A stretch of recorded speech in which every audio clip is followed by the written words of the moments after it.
আসেন আব্বা জান ইব্রাহিম আলাইহিস সালামের দিকে ফিরে যায়। আম্মা হাজেরাকে রেখে দিয়ে যখন চলে আসলো, আম্মা হাজেরা বললেন, চলে যান প্রাণের স্বামী, আপনার থেকে অনেক বেশি আমার জন্য সাহায্যকারী হলো আল্লাহ। আমার আল্লাহ আমি হাজেরার জন্য যথেষ্ট। এই যুবকেরা কিছু খাবার ছিল, পানি ছিল, ওটা শেষ হয়ে গেল। শেষ হয়ে যাবার পরে ইসমাইল নবীর পানির পিপাসা লেগে গেল। ইসমাইল নবীকে পানি পান করাবার জন্য আম্মা হাজেরা পানির তালাশে বেরিয়ে গেল। কখনো এদিকে যায়, কখনো ওদিকে যায়, পানি পেতে লাগে না। এই পাশে কিছুটা দূরে সাফা বলে একটা পাহাড় রয়েছে। ওই পাহাড় দিকে আম্মা জান যখন তাকালো, ওই পাহাড়ের দিকে তাকিয়ে পানি যেন মনে হচ্ছে রয়েছে, এই মনে করে আম্মা ছুটতে লাগলো। কাছে গিয়ে দেখে বালির উপরে রোদ পড়ার জন্য ওই বালিটা এমন চকচক করতে লেগেছে, যেটাকে পানি মনে হয়। আমরাও যখন রাস্তা দিয়ে যাই, দূরে রোদ পড়ে, পিচের উপরে রোদ পড়ার জন্য মনে হয় পানি জমে রয়েছে। কাছে এসে দেখি পানি নাই। এই যুবকেরা, তরুণীরা, আব্বারা, আম্মা সাফা পাহাড়ে পৌঁছে গেল, পানি দেখতে পেল না। ওখান থেকে কিছুটা দূরে মারুয়া পাহাড় রয়েছে, ওই পাহাড়ের দিকে তাকালো, ওখানেও যেন পানি রয়েছে মনে হয়। আম্মা আবার বাচ্চার জন্য ছুটতে লেগেছে। মারুয়া পাহাড়ে পৌঁছে দেখে পানি চকচক করতে লেগেছে। ওখান থেকে সাফার দিকে আবার তাকালো, আবার যেন মন বলছে পানি রয়েছে, আবার সাফার দিকে ছুটতে লাগলো। এই সাফা মারুয়া, সাফা মারুয়া, সাফা মারুয়া 7 মাস সাই করেছে আম্মা। ঘুরে ঘুরে যখন বাচ্চার কাছে ফিরে এসেছে, এদিকে দেখতে লেগেছে বাচ্চা পা ছুড়াছুড়ি করতে করতে জমিনে কিরানি মারতে মারতে ওই জমিন থেকে আমার আল্লাহ পানি চশমা জারি করে দিয়েছে। ওই পানি এত দ্রুত বাড়তে লেগেছে, জমিনকে খেতে লেগেছে, দখল করতে লেগেছে। এই আম্মা সঙ্গে সঙ্গে সে বলেছিল জমজম, অর্থাৎ থামে যা, থামতা, সেই থেকে জমজম পানি হয়ে গেল। এই যুবকেরা, তরুণীরা, বাবেরা, ওই যে পানি আমরা হাজিরা যে হজে খাই, ওই পানিকে ব্যারেল করে ভরে নিয়ে আসি। পৃথিবীর জমিনে কোটি কোটি হাজি যাচ্ছে, আজ থেকে 7-8 বছর, 1000 বছর থেকে সবাই পানি পান করছে, সবাই পানি নিয়ে আসছে।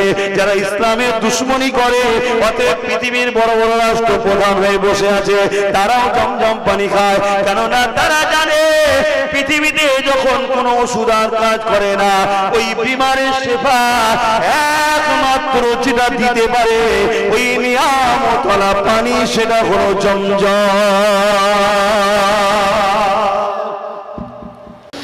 আল্লাহ বাকি হজকে মাসেতে জড়িয়ে রেখেছে। এই জিলহজ মাস, এই মাসেতে আল্লাহ পাক হজকে রেখেছে।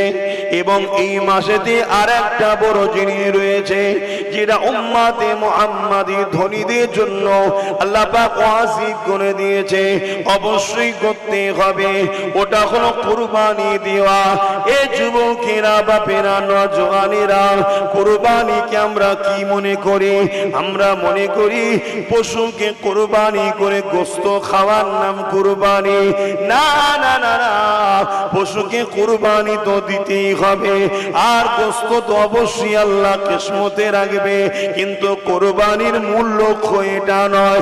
কুরবানির মূল লক্ষ্য হলো আল্লাহ পাক তার মাহবুব বান্দা স্মৃতিটাকে জিন্দা করে রাখা, এবং সেই স্মৃতি আমরা আদায় করব, সেই স্মৃতি আমরা শুনবো, সেই মাহবুব বান্দা জীবনী শুনবো। শুনে মাহবুব বান্দাটা যেভাবে আমার আল্লাহর জন্য নিজের সব কিছুকে কুরবান করেছে, ওইভাবে আমাকে আপনাকে পশু কুরবানির আগে নিজেকে ওইভাবে কুরবান হয়ে যেতে হবে।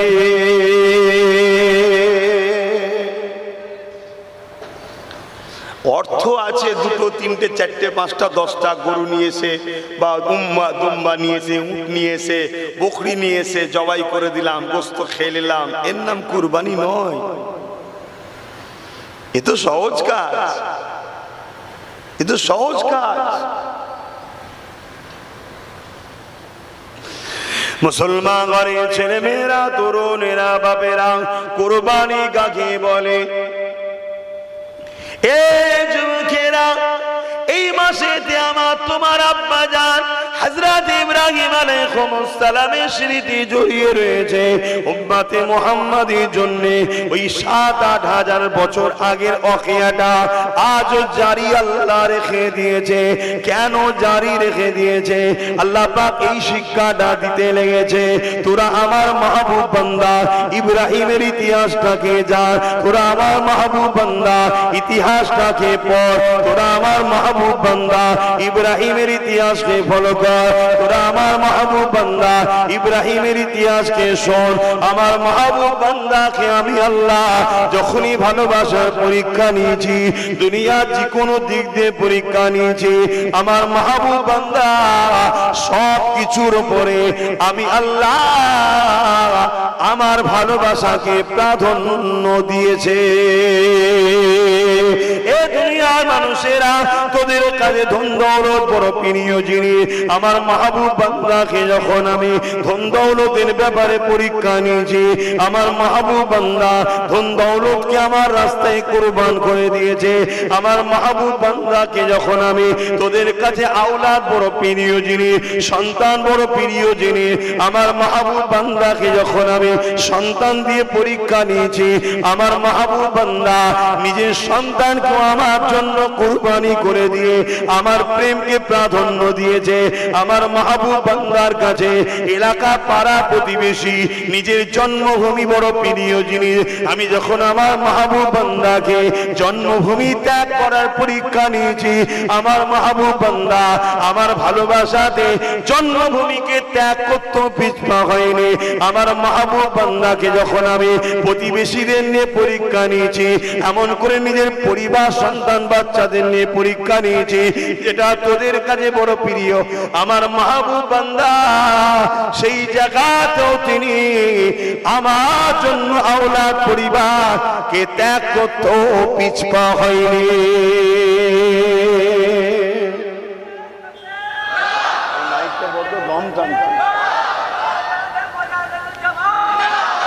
ভাই দম টানছে।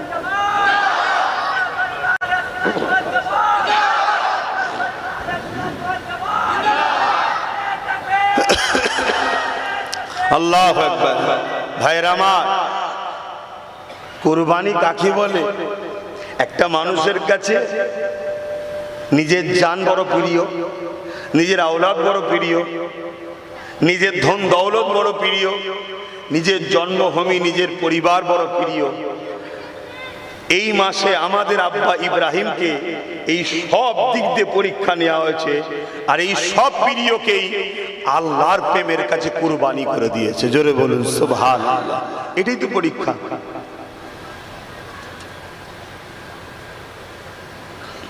আল্লাহ পাক কিভাবে পরীক্ষা নিয়েছেন শোনেন। এ না জওয়ান তরুণেরা, আমার নবী পাকের প্রেমিকেরা, আমার আল্লাহ প্রথম পরীক্ষা নিয়ে নিল জানের পরীক্ষা। জালিম নমরুদের সামনে ইব্রাহিম নবীর ঈমানের পরীক্ষা শুরু হয়েছে, জানের পরীক্ষা শুরু হয়েছে। এ যুবকেরা, তরুণেরা, বাপেরা, নমরুদ এমন করে এক আল্লাহকে মানত না, নমরুদ প্রাকৃতিকের উপাসনা করত। আজও যেমন পৃথিবীর জমিনে প্রাকৃতির উপাসনা করার লাখো কোটি মানুষ তৈরি হয়েছে, তোমাকে আমাকে সেই দিকে নিয়ে যাবার ষড়যন্ত্র চলছে। নমরুদও সেই রকম করত। সে জোর করে নিজের উপাসনা করত, সে চাঁদের সূর্যের উপাসনা করাতো, বিভিন্ন ভাবে সে নকল নকল খোদার উপাসনা করাতো। ইব্রাহিম নবী আলাইহিস সালামকে এইভাবেও বাধা দিয়েছে। একদিন রাজ দরবারে ডেকে নিয়ে আসা হয়েছে। ইব্রাহিম নবী একা, তিনার পিছনে কোনো দল ছিল না, তিনার পিছনে কোনো লোক বল ছিল না, তিনার পিছনে কোনো রাজ ক্ষমতা ছিল না। আব্বাজান ইব্রাহিম আলাইহিস সালাম কি যখন নমরুদ বলে তুমি নাকি আমাদের খোদার বিরোধী করো, তুমি নাকি আমার নেতৃত্ব মানতে চাও না, ইব্রাহিম আলাইহিস সালাম জানে এই জালিম হত্যা করে দেবে, মেরে দেবে, এর বিরোধী যারা করে তাদেরকে কতল করে দেবে। ইব্রাহিম নবী জানের ময়া করেনি, আল্লাহর প্রেমকে প্রাধান্য দিয়ে ইব্রাহিম নবী ওই জায়গায় দাঁড়িয়ে বলেছিল, এ নমরুদ, আপনি যেটা শুনেছেন ঠিক শুনেছে, তোমাদের তৈরি করা হাতের কাল্পনিক খোদা খোদাকে, আমি ইব্রাহিম মানি না, তোমরা সূর্যের উপাসনা করো, আমি ইব্রাহিম করি না, তোমরা চাঁদের উপাসনা করো, আমি ইব্রাহিম করি না, তোমরা পাহাড়ের উপাসনা করো, আমি ইব্রাহিম করি না, তোমরা প্রাকৃতিক পূজা করো, আমি ইব্রাহিম করি না, আমি ইব্রাহিম একমাত্র তিনার পূজা করি, তিনার উপাসনা করি, যিনি পাহাড় পর্বত চাঁদ সূর্য তোমাকে এবং আমাকে তামাম কায়নাতের একমাত্র মালিক, তিনি হলেন আল্লাহ, সেই আল্লাহর উপাসনা করি। আরো জোরে বলুন সুবহান। শুরু হচ্ছে, দেখো এই কথাটা বলার জন্য ইব্রাহিম নবী জানে আমার জান চলে যাবে। আজকে যে আমাদেরকে কখন এরকম সম্মুখীন হতে হয়, আমরা জানের ময়ায় হক কথা বলতে পারছি না, পাচ্ছি কি? সামান্য যদি বলে দেওয়া হয় এই হকপন্থীদের সঙ্গে থাকলে দোকান বন্ধ করে দেবো, দোকান খোলার ধান্দায় হক ছেড়ে দিচ্ছি, এই হকপন্থীদের সঙ্গে থাকলে তোর টোটো রাস্তায় তুলতে দেবো না, অমনি ব্যাগ হক দল ছেড়ে দিচ্ছে, আছে না? তাহলে আমাদের ইমান 2 লাখ টাকা 10 লাখ টাকা দিয়ে কুরবানি দিয়ে কিচ্ছু হবে না। হ্যাঁ, গোশত খাওয়া হবে ভাই, হালাল জিনিসকে হারাম বলতে তো আমি পারি না, কিন্তু কুরবানি হবে না। কুরবানি আলাদা জিনিস বাপ, শুনছেন তো সবাই? হ্যাঁ, মনে রাখবেন একটা কথা মাথায়, ইসলাম ন্যায়ের পক্ষে অন্যায়ের বিরুদ্ধে নাম। ইসলাম অন্যায়ের বিরুদ্ধে ন্যায়ের পক্ষে থাকার নাম ইসলাম। অন্যায়কে মিটাও, ন্যায়কে প্রতিষ্ঠিত করার নাম ইসলাম। যদি কোনো মুসলিম গ্রামে যাত্রা, সুদ, গান, জেনা, ব্যভিচারী, মেলা, লটারি, মদ থাকে, ওই গ্রামে ইসলাম আছে, এটা বাজে কথা। মসজিদ আছে তো বাজে কথা, ইসলাম নাই। মাদ্রাসা আছে তো তাও থাকতে পারে, ইসলাম নাই। ইসলাম মানে এগুলোকে মিটিয়ে দিবার নাম। আজকে 1 বছর 2 বছর 3 বছর 10 বছর 20 বছর কি করে তোমার গ্রামে গান থাকে, কি করে যাত্রা থাকে, কি করে মেলা থাকে, কি করে লটারি থাকে, কি করে মদ থাকে, কি করে জুয়া থাকে। আরে কি করব, করতে গেলে বাধা দিচ্ছে, আরে এদের বিরুদ্ধে যুদ্ধ করো, এর নাম ইসলাম। শুনছেন না? শুনছেন? যদি বলেন কি হবে, কি হবে মানে দুটো জায়গা তো, হয় জাহান্নাম না জান্নাত। দুনিয়ায় যদি এদের বিরুদ্ধে যুদ্ধ করে তুমি ইসলামকে প্রতিষ্ঠিত করতে পারো তাহলে জান্নাত, আর না হয় জাহান্নাম। এখন আব্বাস সিদ্দিকী এই হক কথা বলাতে আমার উপরও টার্গেট, আমারও ক্ষতি করার প্ল্যান চলছে। এখন আমি ক্ষতির ভয়ে, জানের ভয়ে, বাবা কি হবে না হবে দরকার নেই বাবা, সবাই কেমন বাবারা বাবারা করে প্লেন অজকর চলে যাচ্ছে, আমিও বাবা চলে যাই, তাহলে আমাকেও কিয়ামত দিন ধরা হবে। তুমি কি ভাবছো সব ছাড় পেয়ে যাবে না? এই বক্তাগুলো, বক্তারা সব থেকে বেশি মার খাবে। কেন? আমরাই মানুষকে বড় বড় ফতোয়া দিই, আমরাই বড় বড় ডায়লগ বাজি করি, আমরাই মানুষকে শোনাই। কথা বুঝে আসছে? তবে হ্যাঁ, ইসলাম আমাদের, আমার নবী আমাদেরকে একটা সহজ রাস্তা করে দিয়েছে। কুরবান যাক মুহাম্মদ সাল্লাল্লাহু আলাইহি ওয়াসাল্লামের কদমে আব্বাস সিদ্দিকীর বাপ মা, আব্বাস সিদ্দিকী জানমাল, আমার নসলে যতজন আসবে কুরবান হয়ে যাক। আমার নবী যদি হাদিসটা না দিয়ে যেত তাহলে আমাদের হাসি বেরিয়ে পড়তো। কি? আল্লাহর নবী বললেন, অন্যায় দেখলে হাত দিয়ে রোকো, যদি হাত দিয়ে না বড়, হাতে ক্ষমতা নেই, তাহলে মুখ দিয়ে প্রতিবাদ করো, যেটা আমি করছি। কেন? আমার হাতে ক্ষমতা নেই ভাই। হাতে ক্ষমতা যারা শাসক তাদের হাতে আছে, আমার হাতে নেই। কেন? তারা পারে এই সমাজে সুদকে বন্ধ করতে, তারা পারে এই সমাজে বিধবাদের উপর জুলুম বন্ধ করতে, তারা পারে বৃদ্ধা আশ্রমগুলো বন্ধ করতে। কি পারে না? পারে না। আর যে সমাজে মায়েরা বাপেরা বৃদ্ধা আশ্রমে থাকে, ওটা মানুষের সমাজ হতে পারে, এটা পশুর সমাজ। আমরা পশুদের সমাজে বসবাস করছি। কথা খারাপ লাগছে নাকি? আমি একটু কড়া কড়া কথা বলি ভাই, কি করব? রোগ তো এখন আর ডায়রিয়া, জ্বর এসব নেই, এখন ক্যান্সার হয়ে গেছে, কেমো মারতে হবে, তাদের চুল থাকুক চাই যাক, দেখতে গেলে হবে না। সমাজে রোগ বেড়ে গেছে। হাইরে হাইরে হাইরে, এই পেটটার মধ্যে 1টা 2টো 3টে 4টে বাচ্চার জায়গা হলো যে মায়ের, আর সেই মাটার একটা ঘরের মধ্যে জায়গা হচ্ছে না। তাহলে সমাজ, এই সমাজ ধ্বংস হয়ে গেছে। এইটা যাদের হাতে ক্ষমতা আছে এরা পারে। যত বৃদ্ধাশ্রম আছে ব্যান্ড, যে ছেলে মা বাপকে বৃদ্ধাশ্রমে দেবে ওই ছেলেকে আইন করে দাও যাবজ্জীবন জেল। এই কেউ আর এটা শাসক পারে, ওটা আমার হাতে নাই। কিন্তু আমার হাতে মুখে আল্লাহ ক্ষমতা দিয়েছে। আমি ওই জন্য ওয়াজ করি, যে ছেলে মা বাপের উপরে জুলুম করবে ওই ছেলের জানাজা পৃথিবীর সব থেকে বড় পীর সাহেবকে দিয়ে পড়ালো, ও ছেলে জাহান্নামে যাবে। ওর জন্য সারা বছর যদি দুয়ার মাহফিল করা হয় তাও জাহান্নামে যাবে। কেন? এটা আমার ক্ষমতা আছে। কথা মাথায় ঢুকছে না? ঢোকে না? ওটা ক্ষমতা নেই। আল্লাহ যদি কোনোদিন ওই ক্ষমতাও দেয়, সেদিন আমি আইনও তৈরি করব, বৃদ্ধাশ্রম রাখবো না। কথা মাথায় ঢুকছে না? কিন্তু এখন যারা এখন থেকে টার্গেট রেখেছে আমিও আমার মাকে বৃদ্ধাশ্রমে পাঠাবো, আমার বাপকে বৃদ্ধাশ্রম পাঠাবো, তারা কি আমায় ক্ষমতায় নিয়ে আসবে মনে হয়? কথা বলছে না তো? কিন্তু আমি তাদের জন্য মেসেজ দিচ্ছি কি, একদিন একটা মা বৃদ্ধাশ্রমে রয়েছে, মরে যাবার সময় হয়েছে, বৃদ্ধাশ্রম থেকে ফোন গেছে ছেলের কাছে, তোমার মা তো চলে যাবে, তোমার মায়ের শেষ ইচ্ছা তোমাকে একটা পার্সোনাল কিছু কথা বলবে। ছেলে ভাবছে মায়ের কোনো জায়গায় গোপন ধন দৌলত আছে নাকি, চ তাড়াতাড়ি চ। এসেছে, দেখছে হ্যাঁ মায়ের অবস্থা খারাপ, যা কামদানি হচ্ছে, মরে যাবে এবারে। তখন বলছে মা তুমি কি বলবে, তোমার কি শেষ ইচ্ছাটা কি?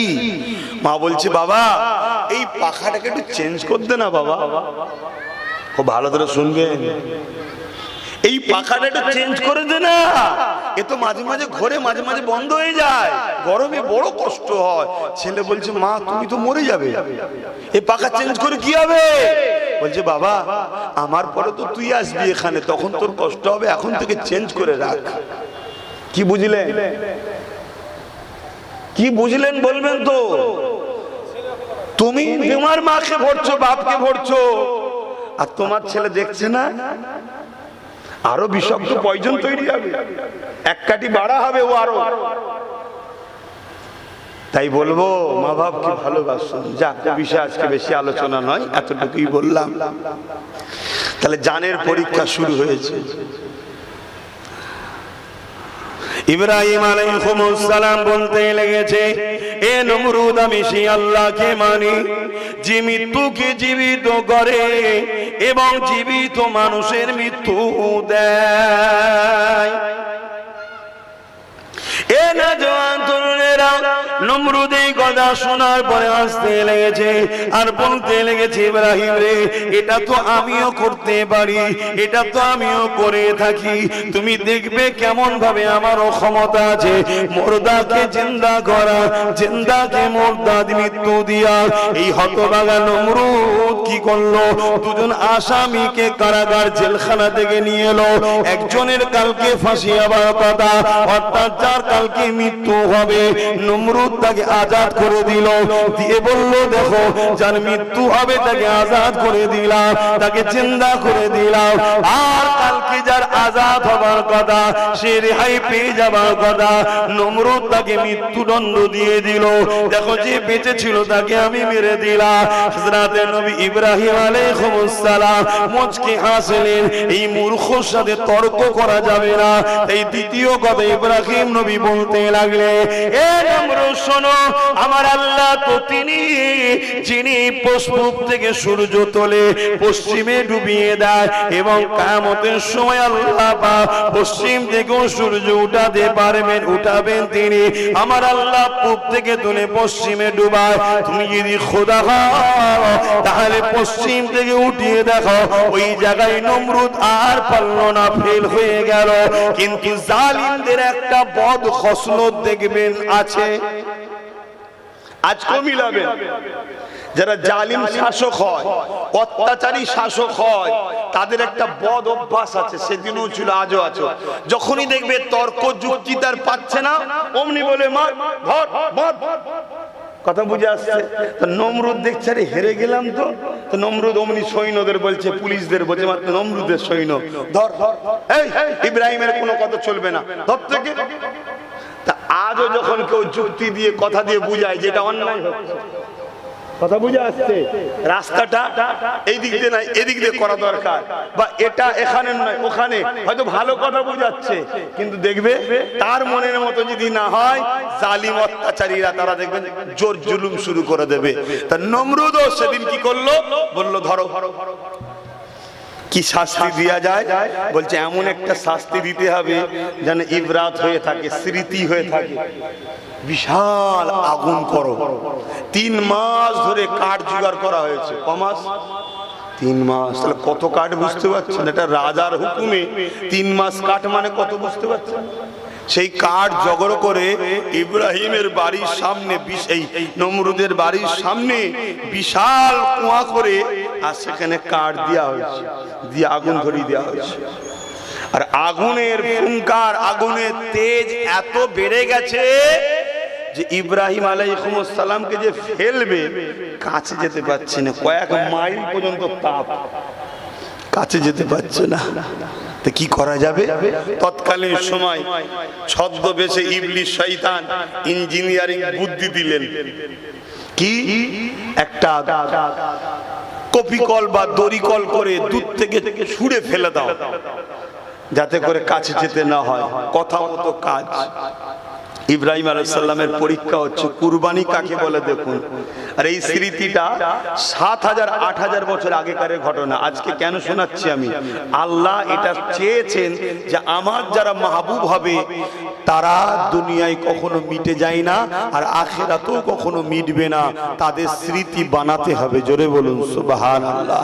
তাই তো আমরা ঈদে মিলাদুন নবী বানাই, কেন এটা আল্লাহর হুকুম, ইয়াদগার বানানো। কথা বুঝে আসছে তো ভাইয়ের আমার? ইব্রাহিম আলাইহিস সালাম তিনি ওই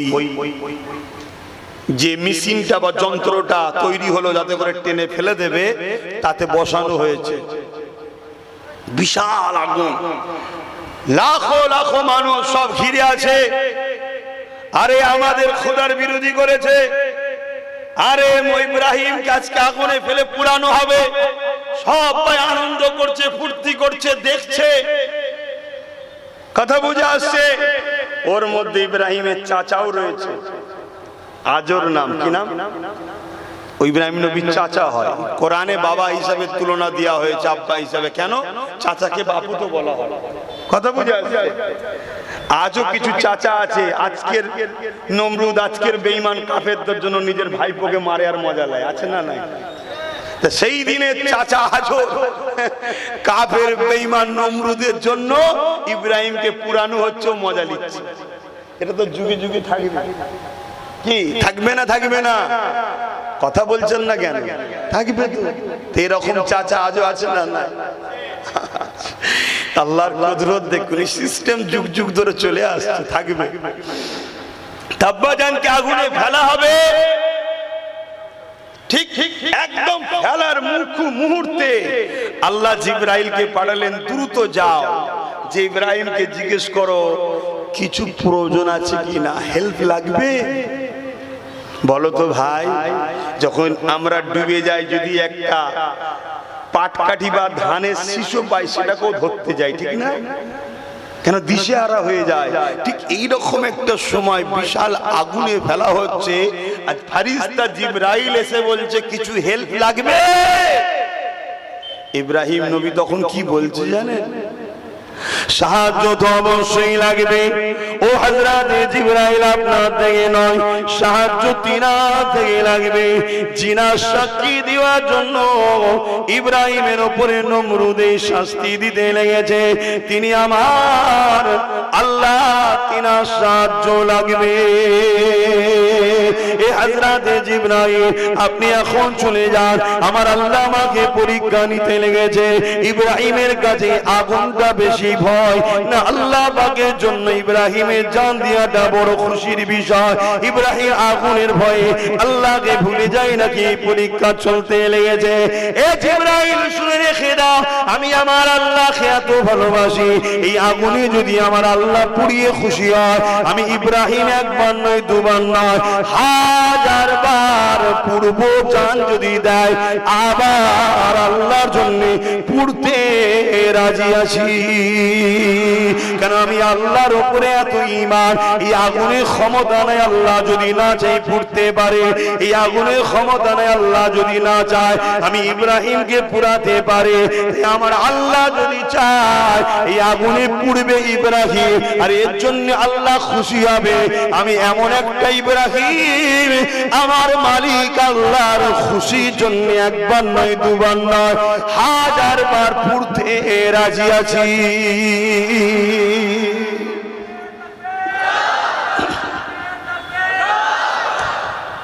আজকে কারো ক্ষমতা আছে তোমাকে মিথ্যা জেল দিতে পারে? বলো, আল্লাহর বিনা হুকুম ছাড়া। তা আমার আল্লাহ যদি তোমায় পরীক্ষা করে কিছুদিন জেল খাটাতে চায় মিথ্যা কেসে, তোমার একটু পরীক্ষা করে তোমার ঘরটা কোনো জালিমকে দিয়ে ভাঙিয়ে দেখতে চায় যে বান্দা আমায় ছেড়ে দেয় না, অন্যায়ের দিকে চলে যায়, তুমি মন খারাপ করো কেন? হ্যাঁ, আমি আব্বাস সিদ্দিকী, আমাকেও তো আল্লাহ পরীক্ষা নেয়, কিছু কাজ করতে গেলে বাধা হয়ে যায়। কখনো কখনো শুনি আমার মাহফিল ওপর থেকে সব ঘুষখোর এসে বন্ধ করে দিয়েছে। ঘুষখোর বোঝেন না, বন্ধ করে দিয়েছে কেন? এতে মন খারাপ করলে হবে? এতে বলতে হবে আল্লাহ ভালোবাসে বলে তাই তো পরীক্ষা নিচ্ছে। দুনিয়ায় হাজারো মৌলানা মুফতি বক্তা আছে, কারো বেলায় বাধা হয় না, আমার বেলায় বাধা হয়। আলহামদুলিল্লাহ, আল্লাহ আমায় পছন্দ করে তাই তো পরীক্ষা নিচ্ছে। কই আমি তো গিয়ে জলসায় আল্লাহর বিরুদ্ধে বলি না, নবীর বিরুদ্ধে বলি নাকি? তারপরও বন্ধ হচ্ছে কেন? কথা মাথায় ঢুকছে না, ঢোকে না। তাহলে তোমার হাজারো গ্রামে ছেলে আছে সুদ খায়, মদ খায়, মারপিট করে, গরিবকে লোটে, চুরি করে, ডাকাতি করে, জুলুম করে, মস্তানি করে, কারো দোকান ভাঙলো না, কারো নামে কেস হলো না, কারো খরচা আটকে গেল না, তোমারটাই আটকে গেল। তোমার তো বোঝা দরকার যে তোমাকে আল্লাহ পরীক্ষা নিচ্ছে, এ চাপে পড়ে শয়তানের দিকে যাই না, আমায় ধরে রাখে দেখবে। তা তোমাকে তো সবর করতে হবে। কি গো, আমার অসুবিধা হচ্ছে না? যেটা বাস্তব ঘটে সেটা শোনাচ্ছি। যুগে যুগে ইসলামের সবথেকে বড় দুশমন ছিল মুনাফিক মুসলমান। এটা মানেন? জোরে বলেন মানেন? যুগে যুগে ইসলামের সবথেকে বড় দুশমন ছিল মুনাফিক মুসলমান।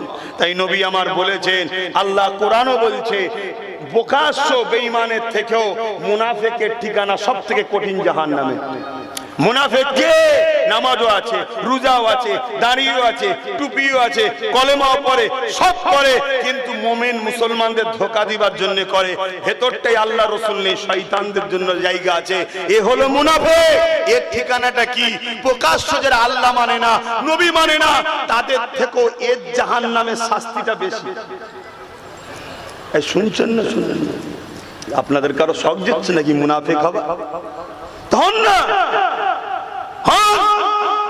কিছু কিছু ছেলে আমার সাথেও মুনাফিকি করছে।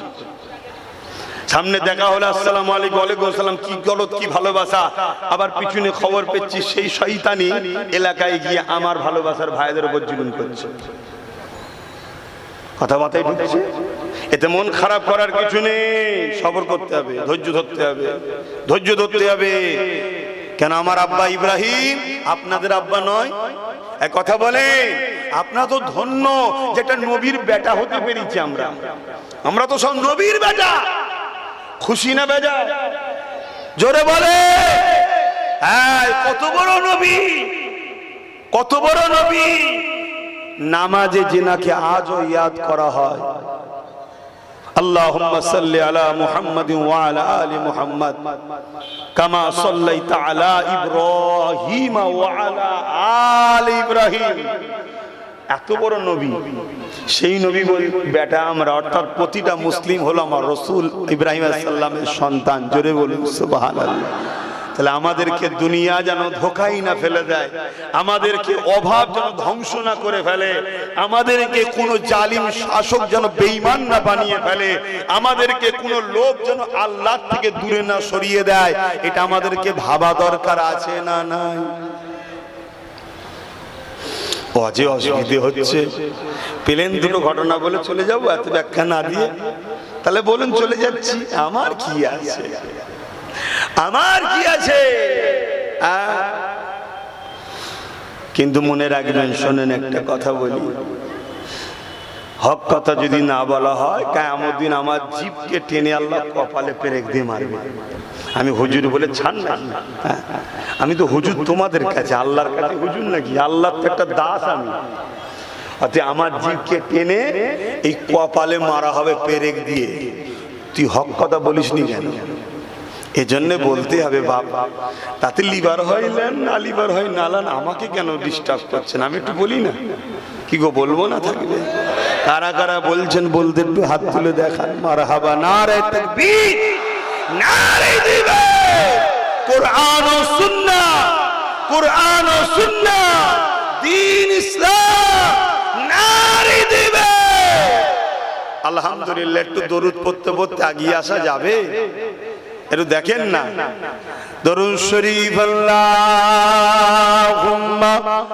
সাল্লি আলা সাইয়্যিদিনা মাওলানা মুহাম্মদ ওয়া আলা আলি সাইয়্যিদিনা।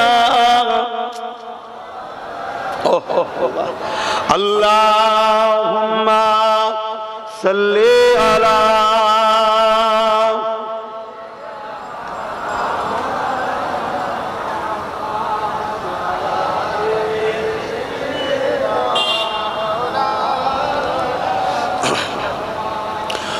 ও গো চাঁদ তুমি বলে দাও আমার নবীজি কোথায়? ও গো চাঁদ তুমি বলে দাও আমার নবীজি কোথায়?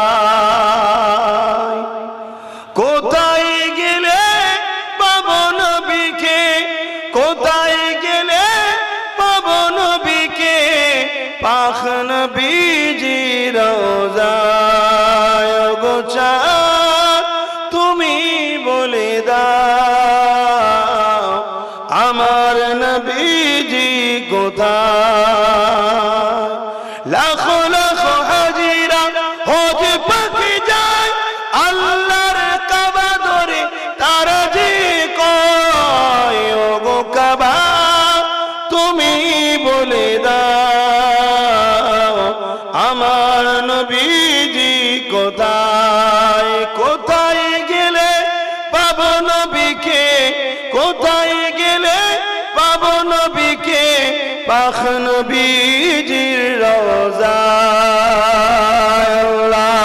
আল্লাহুম্মা সাল্লি আলা সাইয়্যিদিনা মাওলানা মুহাম্মদ ওয়া আলা আলি সাইয়্যিদিনা।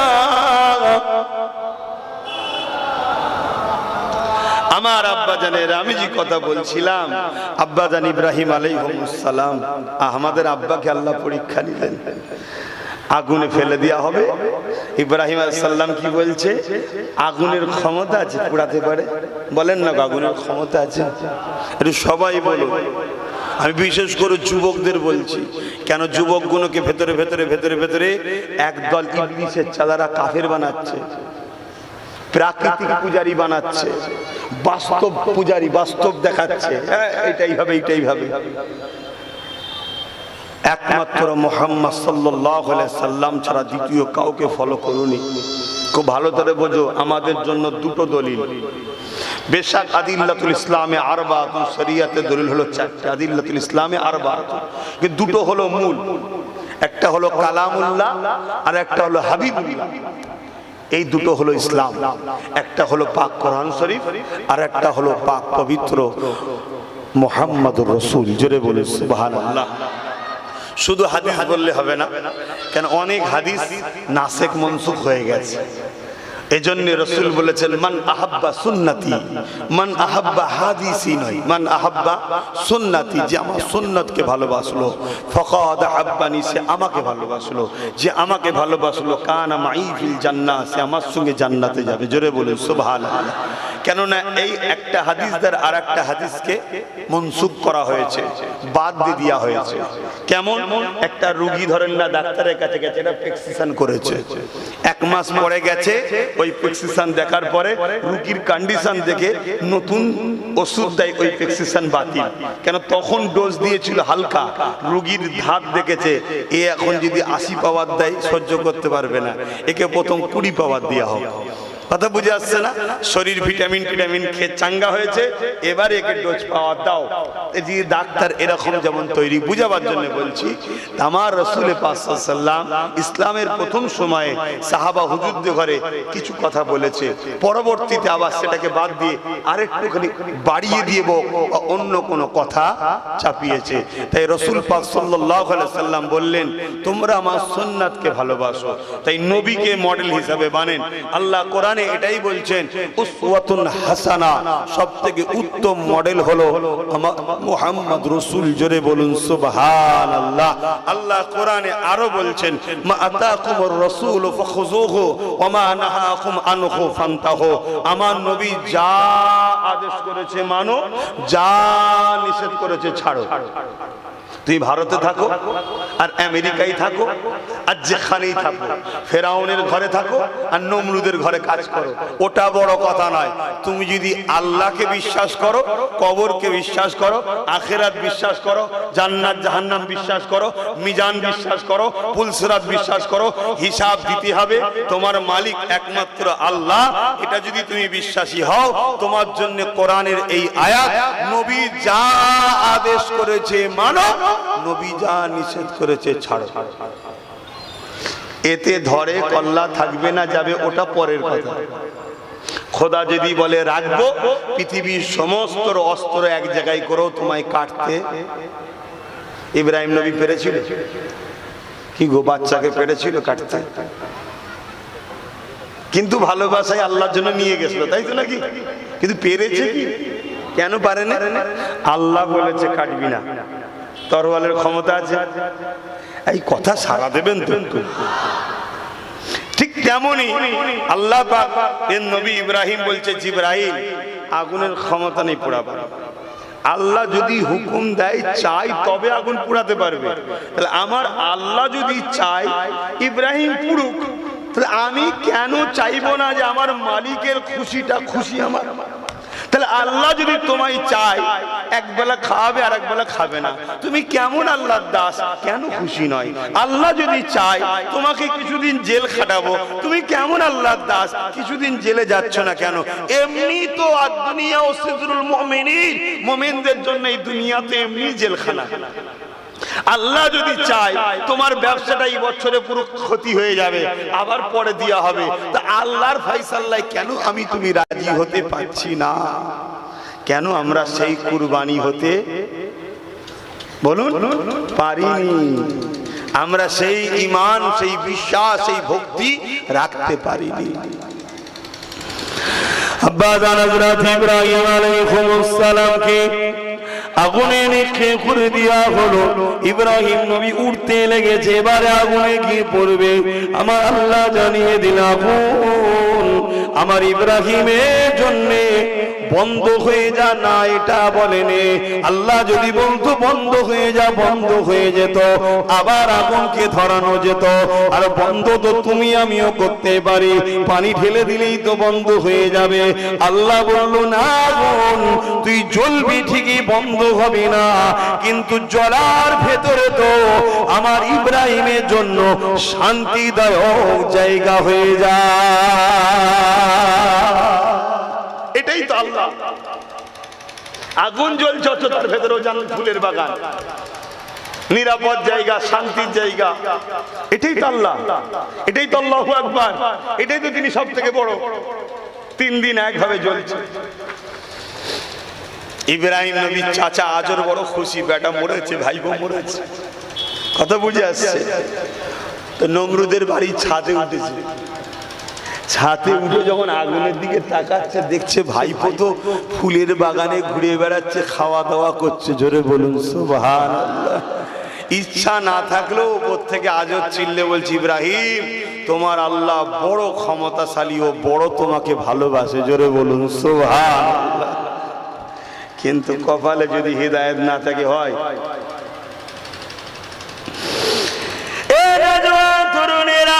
এ নবী পাকে প্রেমিকেরা আব্বা জান ইব্রাহিম আলাইহিস সালামকে এইভাবে আল্লাহ বা প্রথমে জানের পরীক্ষা নিল, আল্লাহর প্রেমেতে দুনিয়াকে প্রমাণ করে দিল।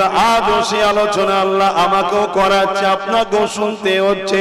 আল্লাহ কোরআনে সূরা ইব্রাহিম নবী নামে একটা সূরা পর্যন্ত দিয়ে দিয়েছে, যাতে কিয়ামত পর্যন্ত আমার বন্ধুর আলোচনা হবে, আমার মাহবুব বান্দার আলোচনা হবে, দুনিয়ার মানুষ শুনবে। তোরা যে বলিস আল্লাহকে ভালোবাসি, তোদের ভালোবাসাটা কেমন আর আমার ইব্রাহিমের ভালোবাসাটা কেমন? তোরা তো কুরবানি দিচ্ছিস ঠিকই কথা, আমার ইব্রাহিম প্রথম নিজের জানের কুরবানি দিয়েছে। দেখ ওই জ্বলন্ত আগুনে আমার জন্য পড়েছে। আমি যদি চাই বাঁচবে, আমি যদি চাই মরবে, কোনো কারো কাছে সাহায্য চাই না, এমনকি জিবরাইলের কাছেও সাহায্য চাইল না। এ যুবকেরা, তরুণেরা, ও নবী পাকের প্রেমিকেরা, আল্লাহ পাক দ্বিতীয় পরীক্ষা নিতে শুরু করে দিল। আল্লাহ পাক কোনো সন্তান দিল না। দীর্ঘদিনের পরে 90+ হয়ে যাওয়ার পর আল্লাহ পাক ইব্রাহিম নবীকে একটা সন্তান দিল। যে সন্তান তো সন্তান, একটা জান্নাতি বাচ্চা দিল। নবীদের সম্পর্ক জান্নাতের সাথে, তাই নবী আলাইহিস সালামরা প্রতিটা নবীর চেহারা থেকে নূর আলো জ্যোতি বেরোতো। হযরত ইসমাঈল আলাইহিস সালামকে আল্লাহ দিল। যখনই বাচ্চাটা দুনিয়ার জমিনে এলো, একটা এত বছর পর এলো, আমার আল্লাহ পাক জানিয়ে দিল, ও ইব্রাহিম, প্রতিবেশী বাচ্চা পরিবারকে তো সবাই ভালোবাসে, আমি প্রিয় না, তোমার বাচ্চা স্ত্রী বেশি প্রিয়। এই পরীক্ষা তুমি আমাকে দাও। যাও তোমার স্ত্রী আর বাচ্চাকে ওই যে কাবা যেখানে রয়েছে ওই জায়গায় তখন ঘরটা ছিল না, কেননা নূহ নবীর প্লাবনে ওই কাবাটা শহীদ হয়ে গিয়েছিল। ইব্রাহিম নবী আবার তৃতীয়বার নির্মাণ করেছে। হে যুবকেরা, তরুণেরা, বাবেরা, ওই জন্য আল্লাহ পাক বললে, এই ইব্রাহিম রে, তোমার স্ত্রীকে, তোমার বাচ্চাকে ওই জায়গাতে তুমি রেখে দিয়ে আসো।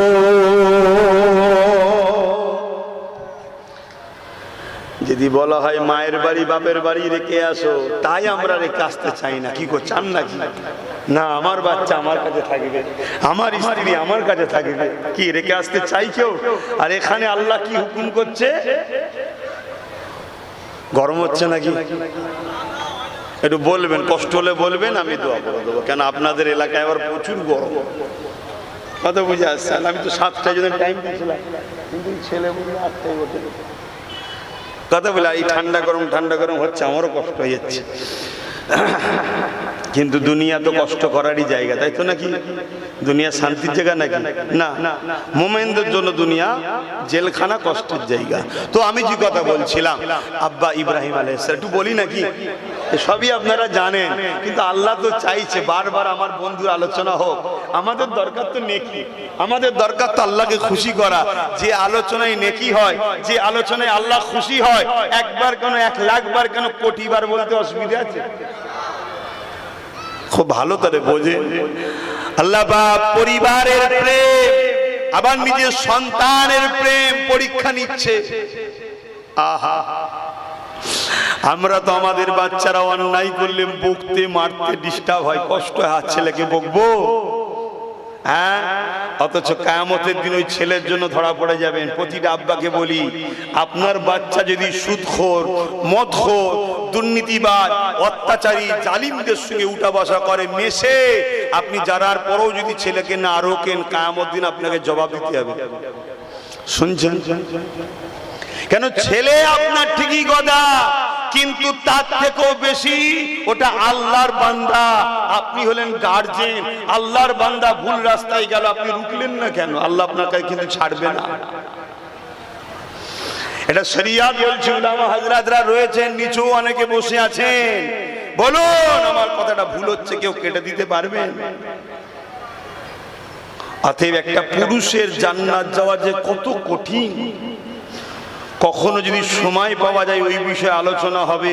একটা নারীদের জান্নাত যাওয়া খুব সহজ, নারীদের জান্নাত যাওয়া খুবই সহজ। তারপরও রাসূল বলল জাহান্নামে নারীদেরই সংখ্যা বেশি হবে। কারণ হিসাবে রাসূল 3টে কথা বলেছে, কোন কোন রায়াতে 4টেও আছে। তার মধ্যে একটা হলো নারীরা একটুতেই বদদুয়া করে। অভিশাপ দেয়। আল্লাহ বদদুয়া অভিশাপকারীকে ভালোবাসে না। তাই আমার মা বোনেদের বলবো, খবরদার বদদুয়া করবেন না, অভিশাপ দেবেন না, এটা আল্লাহ পছন্দ করে না। বাপ তো রাগ হলে ধরে ছেলেকে মেরে রাগ মিটিয়ে দেয়, মা তো ধরতে পারে না, ছেলে ছুটে পালিয়ে যায়, লাস্টে বদদুয়া করে তুই মরে যা, এটা ওটা সব বলে। এই অভিশাপ গুলো আল্লাহ পছন্দ করে না। দ্বিতীয় হলো স্বামীর হক নষ্ট করা। স্বামীর হক অনেক দিক দিয়ে হতে পারে। নিজে খোদ একটা স্বামীর হক, নিজেকেও খারাপ রাস্তায় নিয়ে যাওয়া, না স্বামীর সম্পদ, স্বামীর ছেলে, ওটা আপনারও জানি, কিন্তু আপনাকে ডিউটি আল্লাহ দিয়েছে কে লালন পালন, প্রাথমিক শিক্ষিকা আপনি। এই রকম স্বামীর হককে নষ্ট করা, কথা বুঝে আসছে। 3 নম্বর, যেটা আমার আম্মা বোনেদের মধ্যে বেশি পাওয়া যায়, যেটা সত্য সেটা বলছি, যাতে করে মা বোনেরা ছেড়ে ত্যাগ করে, কি এর কথা ওকে, ওর কথা ওকে, এক জায়গায় বসলে হয়। ও চাচি, ও বুবু, ও ফুপু, ও খালা, এই হয়েছে জানো, ও এই করেছে জানো, এই পরচর্চায় থাকা, এটা আল্লাহ পছন্দ।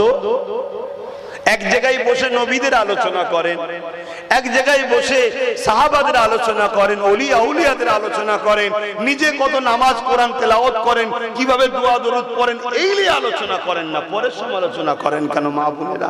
আশা করছি করেন আপনার এলাকায়। তারপরও এই 3টে কারণের জন্য নারীরা জাহান্নামের সংখ্যা বেশি হবে। আর পুরুষ জান্নাত যাওয়া সবথেকে বড় কঠিন। পুরুষের জান্নাত যাওয়া সব থেকে বড় কঠিন, কারণ একটা পুরুষ জান্নাত যখন যাবে আল্লাহ তাকে ডাকবে, এদিকে আসো, বলো হিসাব দাও। হিসাব দিচ্ছে, নিজের নামাজ রোজা হজ যাকাত দান খায়রাত ঈমান আমল সব ঠিক আছে, আল্লাহ আমি যাই। আল্লাহ বলবে না, তোমার স্ত্রীর হিসাবটা দাও। আল্লাহ ওটা ওর কাছ থেকে নেন না, না তোমার তুমি ওর গার্জেন ছিলে, সে পর্দা করতো, সে পরের বাড়ি গিয়ে বসে টিভি দেখতো নাকি, সে কি রাস্তায় বেরিয়ে বেরিয়ে মিছিলে ঘুরতো নাকি, এসব জিজ্ঞেস করা হবে। শুনছেন আব্বা জানেরা? আল্লাহ ওটা ওকে জিজ্ঞেস, না না তুমি গার্জেন, তুমি স্বামী, তুমি গার্জেন, বলো। আচ্ছা ধরুন স্ত্রীরটাকেও ক্লিয়ার করে ফেললো, হ্যাঁ সব ঠিক ছিল, পাক পবিত্র, পর্দা ফর্দা সব বুঝিয়ে বাজিয়ে রেখেছিল, ভালোবাসায় একে অপরের সাথ দিয়েছে। আল্লাহ চাই তোমার ছেলে কথা বলো, ছেলে নামাজ রোজা করতো, আল্লাহ রসুলের দিনের পক্ষে ছিল, আল্লাহ ছেলেকে জিজ্ঞেস করেন না, না তুমি গার্জেন, বল। শুনছেন কি শোনাচ্ছি? তাহলে আমাদের কি হবে? যত দিন যাচ্ছে ছেলেও তো সব আল্লাহর রহমত, খাতারনাক খাতারনাক দুনিয়ায় ছেলে আসছে, ছোটবেলা থেকেই যা পেকে যাচ্ছে, যা বদমাইশি করছে বলার মতো না। কি হবে? আল্লাহর কাছে দোয়া আছে, সেজদায় পড়ে পড়ে তাহাজ্জুদে কাঁদেন, আল্লাহ সব পারে, আপনার বাচ্চাকে হিদায়াত করে দেবে, বলুন সুবহানাল্লাহ। তো যা বিষয় আলোচনা নয়, আজকে যে বিষয়টা আব্বা ইব্রাহিম আলাইহিস সালামকে আব্বা আল্লাহ বা হুকুম করে দিলেন, এই ইব্রাহিম তোমার স্ত্রী আর তোমার বাচ্চাকে ওই মরুভূমি যেখানে কাবা রয়েছে ওই মক্কাতে রেখে আসো। এ যুবকেরা, তরুণেরা, হযরত ইব্রাহিম আলাইহিস সালাম আব্বা জান হুকুম পাওয়ার সাথে সাথে, কেন কি ব্যাপার? আল্লাহ ওখানে পানি নাই, ওখানে গাছপালা নাই, ওখানে ঘর নাই, ওখানে কোনো মানুষের বসতি নাই, আল্লাহ পাক বড় এলাকা, ওখানে আমার এই ছোট বাচ্চা আর স্ত্রীটাকে আমি কি করে রেখে এসি? এমন কোন প্রশ্ন ইব্রাহিম নবী করেনি। আল্লাহ পাক যে হুকুম করেছে, ইব্রাহিম নবী সঙ্গে সঙ্গে হুকুমের তামিলের জন্য রওনা দিয়েছে। স্ত্রী বাচ্চাকে সাথে করে নিয়ে মক্কায় চলে গেল। ইরাকে বাবন শহরে হুজুরের ঘর ছিল, ওখান থেকে রওনা দিয়ে মক্কা জমিনে চলে গেল। এই যুবকেরা, আপনারা মায়েরা, আল্লাহ সব থেকে আগে আমাদের কাছে স্বামী স্ত্রীকে নিয়ে বাচ্চাকে নিয়ে ওই জায়গায় যখন রওনা দিয়ে ওই জায়গায় বসিয়ে দিয়ে ইব্রাহিম নবী যখন চলে আসতে লেগেছে, কিছু খাবার পানি রয়েছে সাথে, হযরত আম্মা জান হাজেরা বলতে লেগেছে, আমার প্রাণের স্বামী, এই জায়গায় আপনি আমাদেরকে রেখে চলে যাচ্ছে, এখানে কোনো লোকালয় নাই, বসতি নাই, ঘর নাই, বাড়ি নাই, গাছপালা ছায়া নাই, নাই। এই গরম মরুভূমি বাড়িতে আপনি আমাদেরকে ছেড়ে যাচ্ছে, কোনো পানি খাওয়ার ব্যবস্থা নাই, কিছু খাবার পানি রয়েছে, এটা রেখে দিয়ে আপনি চলে যাচ্ছেন কেন? ইব্রাহিম নবীর মুখে কোনো কথা নাই, আবার দু কদম এগিয়ে যায়, আবার বলে কেন রেখে চলে যাচ্ছে? হুজুর আমার চুপ রয়েছে। এদিকে আম্মা হাজেরা বলতে লেগেছে, হে আমার পিরানের স্বামী, আপনি আমাকে আর ইসমাইলকে এই জায়গায় যে রেখে চলে যাচ্ছেন, এটা আপনার ইচ্ছা না, আল্লাহ পাকের হুকুম। ওই সময় ইব্রাহিম নবী দাঁড়িয়ে গিয়ে বলে, হে আমার প্রাণের স্ত্রী, নবীরা আল্লাহর হুকুম ছাড়া চলে না, আপনাকে আর বাচ্চাকে এখানে রেখে যাচ্ছি, এটা আমার আল্লাহ পাকের হুকুম। এই যুবকেরা, তরুণীরা, বাবেরা কেমন ভাবে আল্লাহর হুকুমকে মেনেছে, কেমন আল্লাহকে ভালোবেসেছে। আর আমরা তো ইচ্ছা করে করে মাচানে বসে থাকি, আল্লাহর হুকুম নামাজকে ছেড়ে দিই। আমরা তো ইচ্ছা করে করে ক্লাবে আড্ডা দিই, আল্লাহর হুকুম নামাজকে ছেড়ে দিই। আমরা তো ইচ্ছা করে করে পার্টি অফিসে নেতার কাছে বসে থাকি, আল্লাহর হুকুমকে ছেড়ে দিই। এ যুবকেরা, ভেবে দেখো তুমি আমি কত অন্যায় করছি। কেমন কঠিন দিন হবে, যেদিন মাথার এক হাত উপরে আল্লাহ সূর্যকে নামিয়ে দেবে, এই তাপেতে তুমি আমি সহ্য করতে পারছি না। এখানে ছায়া, ওখানে ছায়া খুঁজছি, সেদিন কোনো ছায়া থাকবে না, আল্লাহ সাজিম ছাড়া ওই ছায়া কখনো পাওয়া যাবে না, 7 শ্রেণীর মানুষ পাবে। এ যুবকেরা, তরুণেরা, বাবেরা, তার মধ্যে 1 শ্রেণীর মানুষ হলো তারা যারা কিনা টাইমে টাইমে টাইমে টাইমে আমার আল্লাহর খুশির জন্য আল্লাহকে রুকু সিজদা দেয়।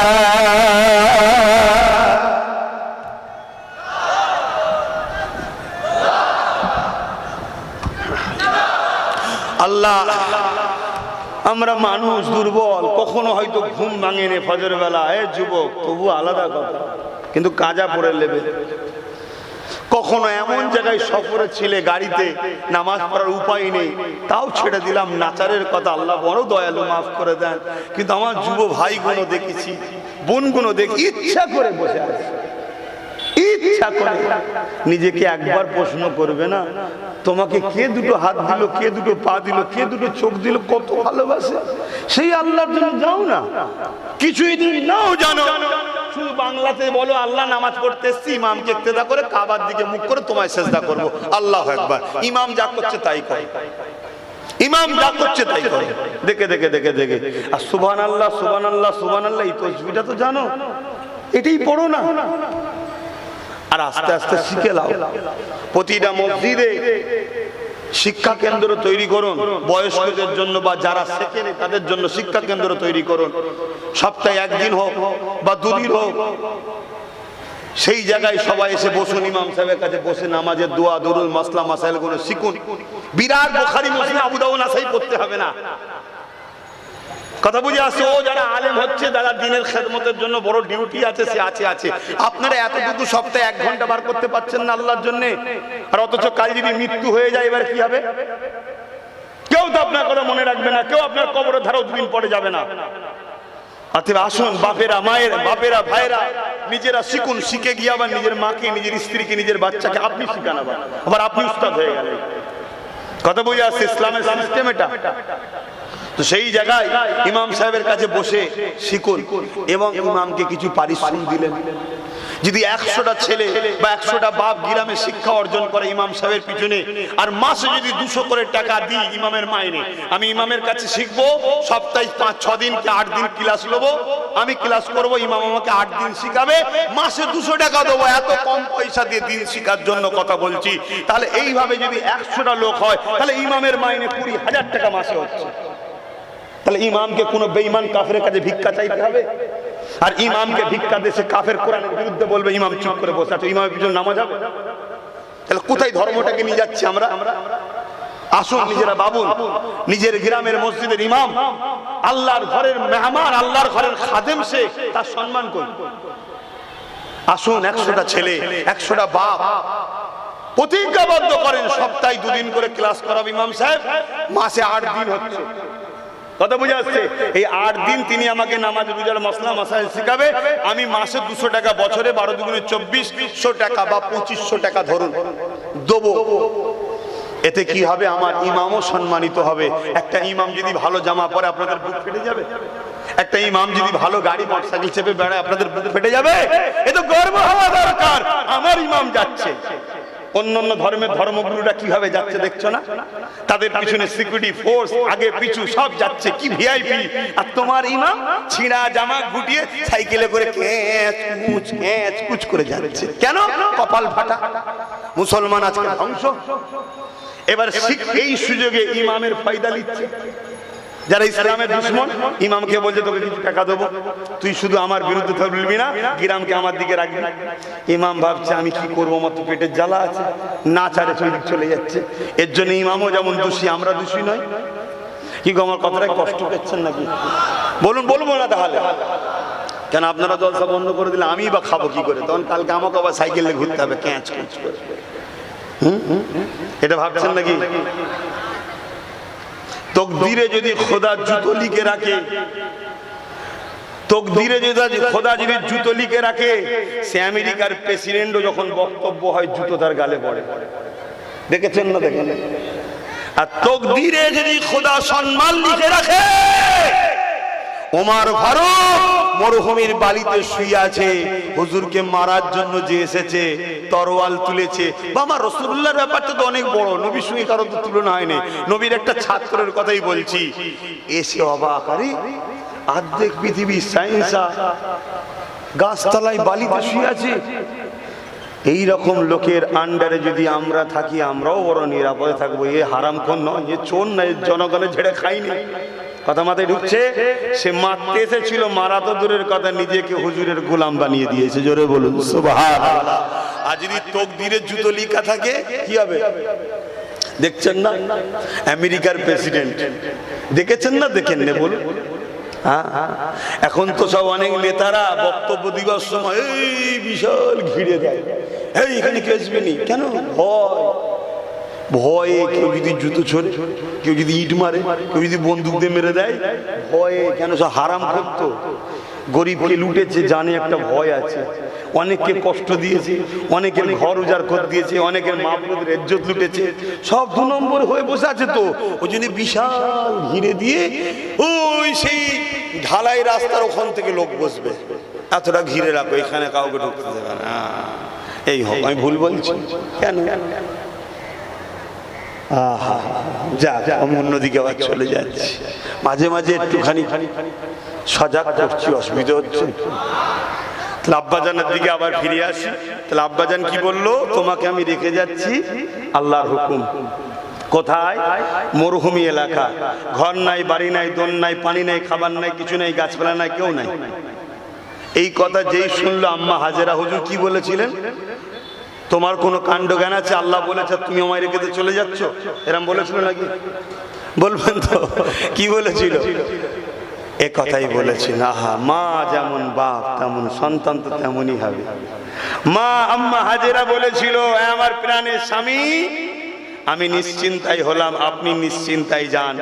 আল্লাহ যখন রেখে যেতে বলেছে, আপনি তো আমার অভিভাবক, গার্জেন, আপনার থেকে অনেক বড় অভিভাবক গার্জেন হলো আমার আল্লাহ। জোরে বলুন সুবহানাল্লাহ।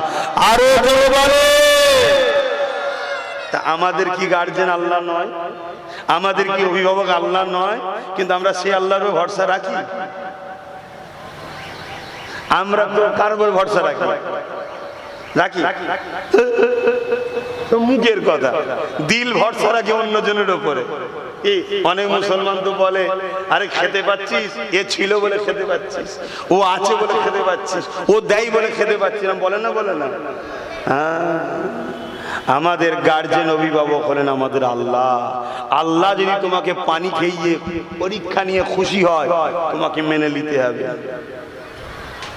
আমার আম্মা জানের একটা কথা শোনেন, আল্লাহ নবীর বেটি ফাতেমা হুজুরের একটা কথা বিচকানে একটু আলোচনা করে দিই। হাজিল হজ মাসে বিষয়ে তো আলোচনা হচ্ছে।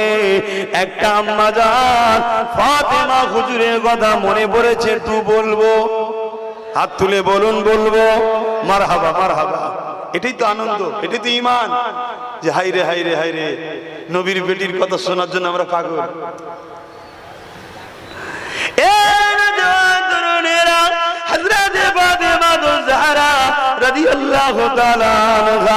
এমন করে একদিন, দুদিন, 3 দিন, কয়েক সপ্তাহ কেটে যায়, পানি ছাড়া অন্য কিছু খাওয়া নাই, সন্তানদের খাওয়া নাই। হযরত আলীও পানি ছাড়া অন্য কিছু খায়নি। ওই সময় বলতে লেগেছে, হে আমার ফাতেমা রে, হযরত আলী বলতে লেগেছে, হে আমার স্ত্রী ফাতেমা রে, তুমি যদি বলো আপনার আব্বার কাছে আমি যাব, কেননা আল্লাহ নবীর কাছে অনেক ধনী সাহাবারা অনেক নজরানা দেয়, গিফট দেয়, তাহলে সেটা নিয়ে আসবো, তাহলে সংসারে আমরা যে ক্ষুধার্ত রয়েছি এই ক্ষুধার্তটা নিবারণ হবে। হযরতে হাসান হোসেন ছোট্ট ছোট্ট বাচ্চা কোনো ক্ষুধার্ত রয়েছে, হযরতে ফাতেমা হুজুর তিনি নিজেই চলে গেলেন। এইভাবে কি আব্বাকে সালাম দিয়ে বলতে লাগলে, আব্বা যান, যদি আপনার কাছে একটা বকরি রয়েছে খবর পেলাম, যদি এই বকরিটা দিতে হাসান হোসেনকে নিয়ে আলীকে নিয়ে আমরা সংসার করতাম, কেননা কয়েকদিন খাওয়া হয়নি। আল্লাহ নবী বলেছিলেন, ফাতেমা যাও নিয়ে যাও, তবে যাবার আগে একটা কথা শোনো ফাতেমা, বকরি নেবে, খাসি নেবে না একটা দোয়া শিখাবো, যে দোয়াটা আমল করলে আল্লাহর বড় নৈকট্য খাওয়া যাবে, কোনটা নেবে বলো? হযরতে ফাতেমা হুজুর কয়েক সপ্তাহ খাওয়া হয়নি, বাচ্চা দুটো নিজেরও খাওয়া হয়নি, স্বামীরও খাওয়া হয়নি। এইরকম একটা সময়তে হযরতে ফাতেমা হুজুর কি বলেছিলেন, আব্বা দোয়া পরে পড়বো খনি, এখন খাসিটা দেন খেয়ে নি। না না না না, আল্লাহকে পাওয়া তো সহজ নয় গো, আমার আল্লাহ পরীক্ষা নিয়েছে ফাতেমা হুজুরে। ফাতেমা হুজুর ওই পেটের খিদের জ্বালাকে প্রাধান্য দেয়নি, আল্লাহর কাছে হওয়াকে প্রাধান্য দিয়েছে। আব্বা জান, আমি খাসি নিতে চাই না, আমি ওই দোয়াটা শিখতে চাই, যে দোয়াতে আমি আমার আল্লাহর নৈকট্য হাসিল করব। আরো জোরে বলুন সুবহান।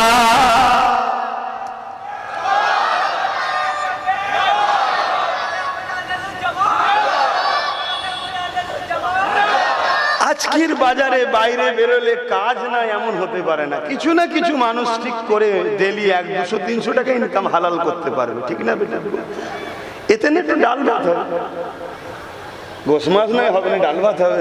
দিদি আল্লাহ ডাল ভাত খাইয়েই খুশি রাখে, আমাদের তেতে থাকাই দরকার, হারামের দিকে তো গেলে হয় না।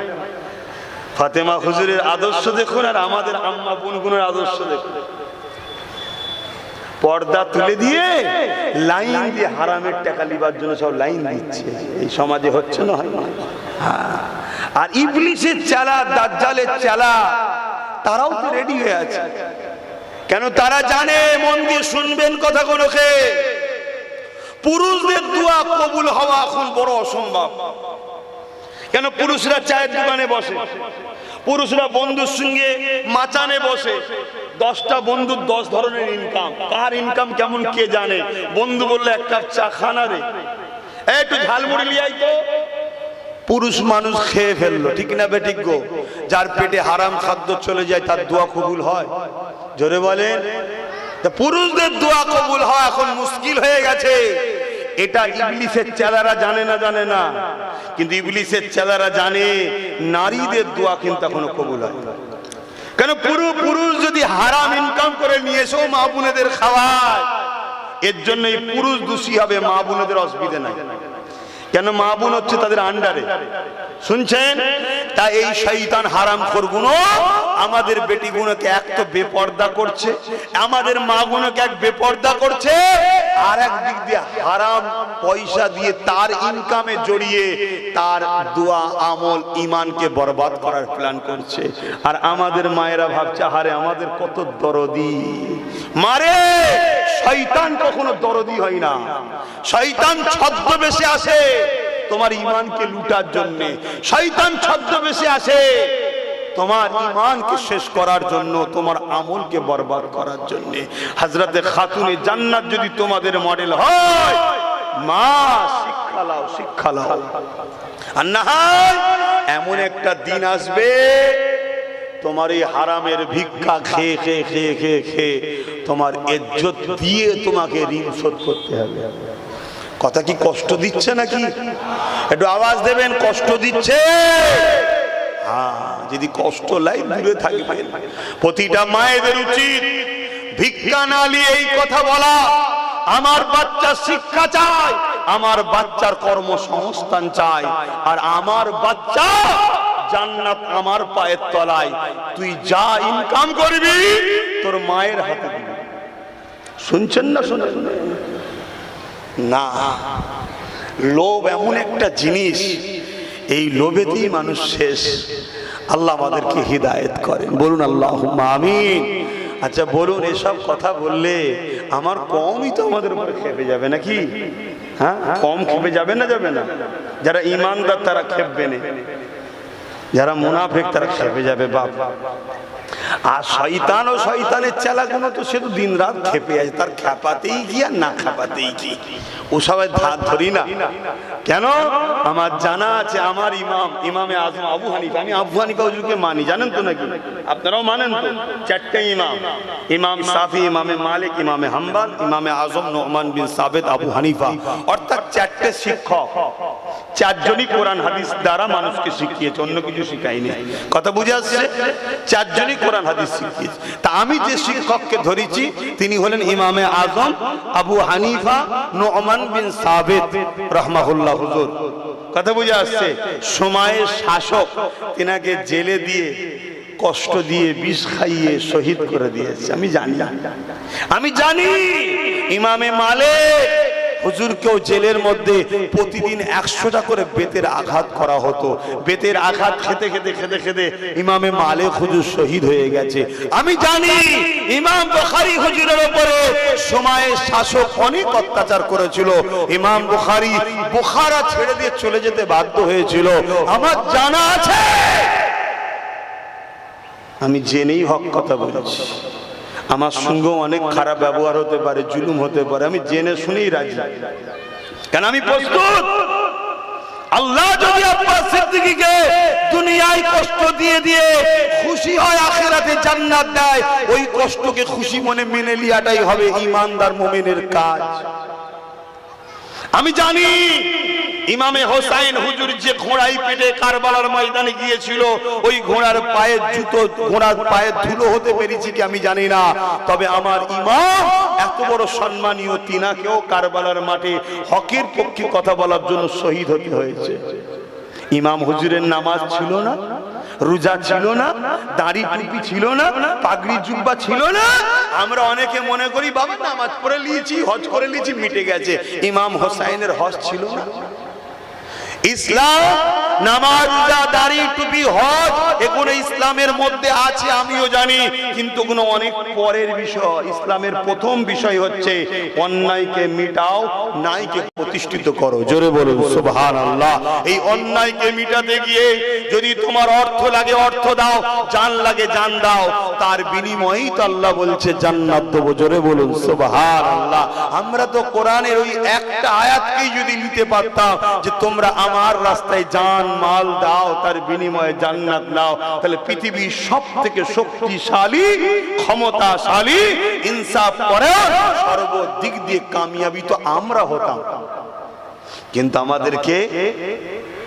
আমাদেরকে সুন্দর সুন্দর শুধু মসজিদ তৈরি করা শেখানো হয়েছে। সুন্দর সুন্দর মসজিদ বানাও, আমি নিষেধ করছি না, করুন করুন, কিন্তু এই মসজিদটা আগামী দিন কি করে থাকবে, ভেঙে দিয়ে অন্য কিছু গড়ে ফেলবে কিনা, তার জন্য কি করা দরকার সে শিক্ষা থেকে আমাদের দূরে সরিয়ে দেওয়া হয়েছে। এটা বড় প্ল্যান চলছে ইহুদিদের। কাদের? বিরাট প্ল্যান চলছে। আমাদের এই সমাজে হাজারো লাখো আলেম আছে যারা ইহুদি প্রকৃত। এবার আমার কথা আপনারা খেপে যাবেন, আলেমকে কি বলছে? আমি বলিনি। যুগে যুগে যুগে যুগে বড় বড় মুহাদ্দিসিন, মুফাসসিরিন, ফুকারা, বড় বড় শাহিনশারা, আল্লাহর ওলিরা, তারা আলেমদের বিষয়ে বলেছে। এবং খোদ রাসূলুল্লাহ বলেছে আখিরি জামানায় আসমানের নিচে জমিনের উপরে সবথেকে নিকৃষ্ট হবে একদল আলেমরা। কারা? একদল আলেমরা যারা অন্যায় দেখার পরেও চুপ থাকে। ওয়াজ করবো না থাকবে? আগে গেলে তো আরো কিছু বেরিয়ে পড়বে, আরো যদি কিছু আগায় আরো কিছুতে বেরিয়ে পড়বে। কিন্তু ওই আলেমদের তো কোনো টেনশন নাই যারা অন্যায়ের বিরুদ্ধে কথা বলে, ঠিক না বেটি? যারা অন্যায় দেখে চুপ থাকে তাদের টেনশন হতে পারে। হ্যাঁ, সেই সংখ্যাটা কিন্তু আজকের দিনে বাড়ছে, না বাড়লে কিয়ামতটাই বা হবে কেন? আসেন আব্বা জান ইব্রাহিম আলাইহিস সালামের দিকে ফিরে যায়। আম্মা হাজেরাকে রেখে দিয়ে যখন চলে আসলো, আম্মা হাজেরা বললেন, চলে যান প্রাণের স্বামী, আপনার থেকে অনেক বেশি আমার জন্য সাহায্যকারী হলো আল্লাহ। আমার আল্লাহ আমি হাজেরার জন্য যথেষ্ট। এ যুবকেরা কিছু খাবার ছিল, পানি ছিল, ওটা শেষ হয়ে গেল। শেষ হয়ে যাবার পরে ইসমাইল নবীর পানির পিপাসা লেগে গেল। ইসমাইল নবীকে পানি পান করাবার জন্য আম্মা হাজেরা পানির তালাশে বেরিয়ে গেল। কখনো এদিকে যায়, কখনো ওদিকে যায়, পানি পেতে লাগে না। এই পাশে কিছুটা দূরে সাফা বলে একটা পাহাড় রয়েছে। ওই পাহাড় দিকে আম্মা জান যখন তাকালো, ওই পাহাড়ের দিকে তাকিয়ে পানি যেন মনে হচ্ছে রয়েছে, এই মনে করে আম্মা ছুটতে লাগলো। কাছে গিয়ে দেখে বালির উপরে রোদ পড়ার জন্য ওই বালিটা এমন চকচক করতে লেগেছে, যেটাকে পানি মনে হয়। আমরাও যখন রাস্তা দিয়ে যাই, দূরে রোদ পড়ে, পিচের উপরে রোদ পড়ার জন্য মনে হয় পানি জমে রয়েছে। কাছে এসে দেখি পানি নাই। এ যুবকেরা, তরুণীরা, আব্বারা, আম্মা সাফা পাহাড়ে পৌঁছে গেল, পানি দেখতে পেল না। ওখান থেকে কিছুটা দূরে মারুয়া পাহাড় রয়েছে, ওই পাহাড়ের দিকে তাকালো, ওখানেও যেন পানি রয়েছে মনে হয়। আম্মা আবার বাচ্চার জন্য ছুটতে লেগেছে। মারুয়া পাহাড়ে পৌঁছে দেখে বালি চকচক করতে লেগেছে। ওখান থেকে সাফার দিকে আবার তাকালো, আবার যেন মন বলছে পানি রয়েছে, আবার সাফার দিকে ছুটতে লাগলো। এই সাফা মারুয়া, সাফা মারুয়া, সাফা মারুয়া 7 মাস সাই করেছে আম্মা। ঘুরে ঘুরে যখন বাচ্চার কাছে ফিরে এসেছে, এদিকে দেখতে লেগেছে বাচ্চা পা ছুড়াছুড়ি করতে করতে জমিনে কিরানি মারতে মারতে ওই জমিন থেকে আমার আল্লাহ পানি চশমা জারি করে দিয়েছে। ওই পানি এত দ্রুত বাড়তে লেগেছে, জমিনকে খেতে লেগেছে, দখল করতে লেগেছে। এই আম্মা সঙ্গে সঙ্গে সে বলেছিল জমজম, অর্থাৎ থামে যা, থামতা। সেই থেকে জমজম পানি হয়ে গেল। এই যুবকেরা, তরুণীরা, বাবেরা, ওই যে পানি আমরা হাজিরা যে হজে খাই, ওই পানিকে ব্যারেল করে ভরে নিয়ে আসি। পৃথিবীর জমিনে কোটি কোটি হাজি যাচ্ছে, আজ থেকে 7-8 বছর, 1000 বছর থেকে সবাই পানি পান করছে, সবাই পানি নিয়ে আসছে। যারা ইসলামের দুশ্মনী করে, অতএব পৃথিবীর বড় বড় রাষ্ট্র প্রধান হয়ে বসে আছে, তারাও জমজম পানি খায়। কেননা তারা জানে পৃথিবীতে যখন কোনো ওষুধ আর কাজ করে না, ওই বিমারের সেবা একমাত্র যেটা দিতে পারে ওই নিয়ামতওয়ালা পানি, সেটা হলো জমজম।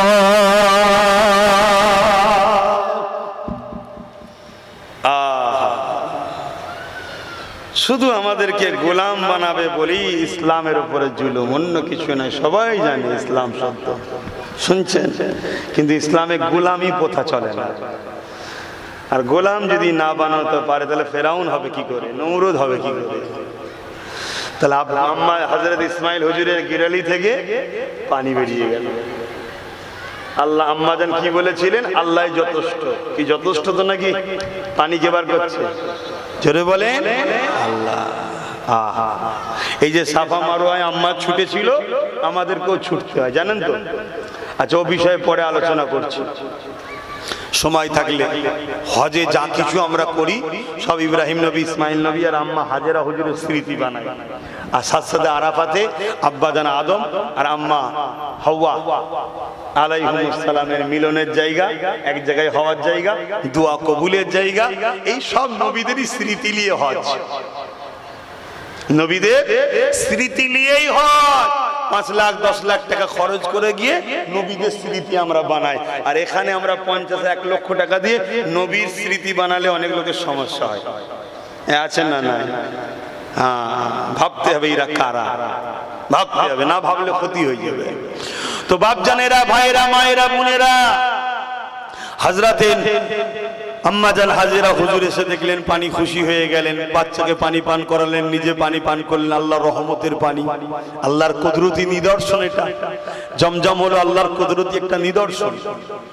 আহা, তো এই জায়গাতে আম্মা বাচ্চাকে নিয়ে বসে রইলেন, তসবিহ পড়েন, আল্লাহর জিকির করেন, আল্লাহকে স্মরণে রাখেন। বাচ্চার নূর মুখখানা, চাঁদ মুখখানা দেখতে থাকে। কথা বুঝে আসছে? এভাবে সময় যেতে লেগেছে। আল্লাহ পাক কিভাবে দেখুন সাহায্য করে। হঠাৎ করে আগেকার সময় সব যাযাবররা ঘুরে বেড়াতো, এখানকার লোক পশু পাখিকে নিয়ে চারণ ভূমির জন্য ঘুরে বেড়াতো। তো একদল কাফেলা ওই রকম দ্বারা তারা রওনা দিয়েছিল, পানি পাচ্ছে না। কিন্তু মরুভূমি এলাকা দূর থেকে দেখা যায়। এখান থেকে যদি ফারাক্কা ব্যারেজ পর্যন্ত পুরো এলাকায় কোনো ঘর না থাকতো, এখান থেকে দেখা যেত না পাখি বসছে আর বসছে। আমাদের তো চোখের জ্যোতি কমে গেছে, আমাদের চোখের জ্যোতি কমে গেছে। সবথেকে বড় ক্ষতি হয়েছে মোবাইল, আরো ক্ষতি হচ্ছে রাত্রিরে গাড়িতে ঘোরা। ওই যে সামনের দিকের গাড়ির আলোর লাইট লাগছে, তারপরে জলসায় গেলে একদম সামনে হ্যালোজিন, হুজুরের মুখটা একটু চকচক করবে, হ্যালোজিন মার। কথা বুঝে আসছে? হুজুরের যা দবরবা হয় হোক কি যাক, একদিন তো আমরা করে নিই। কথা বুঝে আসছে? তো এইভাবে আমাদের সব চোখের অবস্থা খারাপ। আগেকার মানুষের ক্ষমতা, আমার আপনার দাদু গুণর দেখুন না, এখনো অনেকে খালি চোখে খবরের কাগজ পড়ে। কি মুরব্বী বাপেরা গ্রামে আছে না? খালি চোখে খবর কাজ পড়ে। 90 বছর বয়স খালি চোখে খবর কাজ করছে। আর 9 বছরের বাচ্চা চোখ ঝাপসা হয়ে যাচ্ছে। কেন?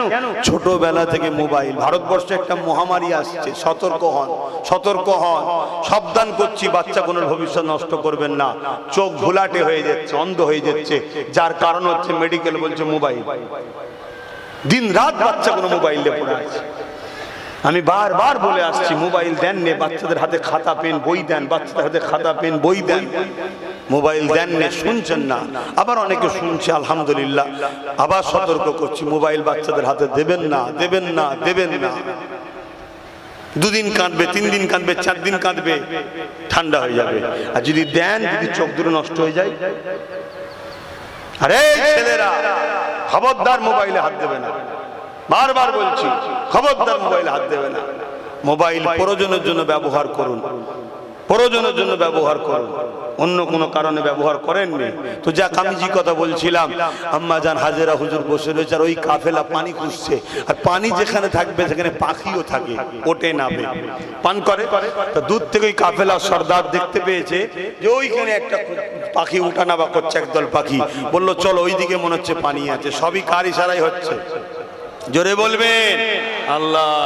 ছেড়ে দিয়ে এসছে একা, যেখানে কেউ নেই, কেউ নেই। আল্লাহ আল্লাহ আল্লাহ আল্লাহু আকবার। কত মহান তিনি, খোদা খোদা। আল্লাহ পরীক্ষা নেয়, কিন্তু আল্লাহ ছেড়ে দেয় না তার বন্ধুদের ঘরে। তো এই সময় আম্মা জানের ওখানে ওই কাফেলা এসে হাজির হলো।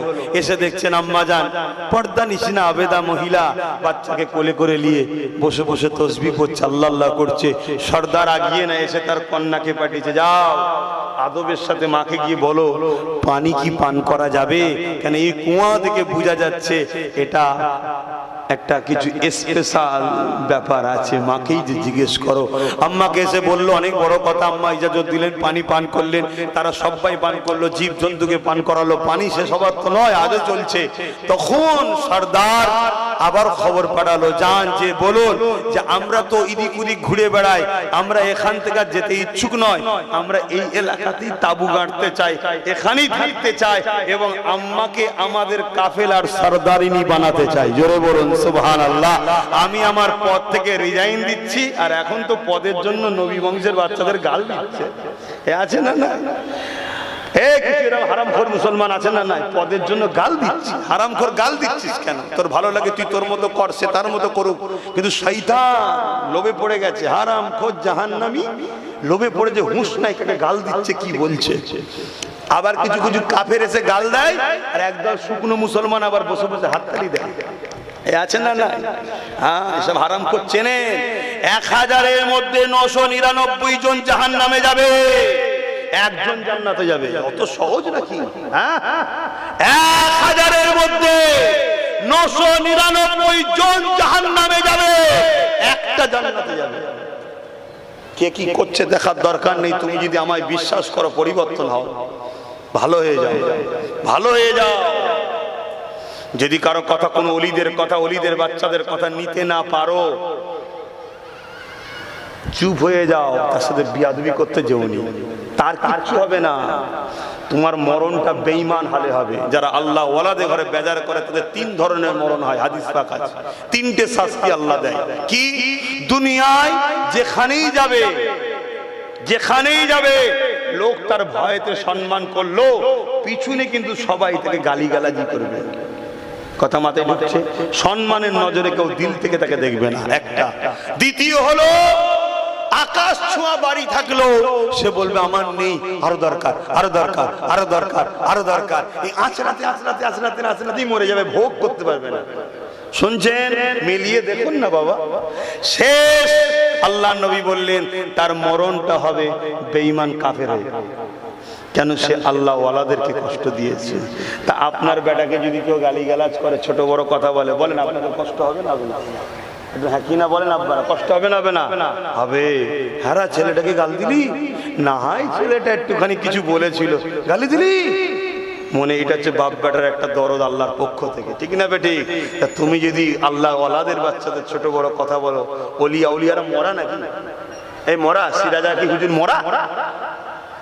আল্লাহর ওলিরা মরা নয়, তাদেরকে আল্লাহ সব দেখিয়ে থাকে।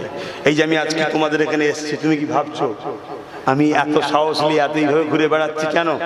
আমাদের ইমান শরিয়তের হুকুম হচ্ছে এটা আল্লাহর ওলিদের রুহানি নজর থাকে, তারা খেয়াল রাখে।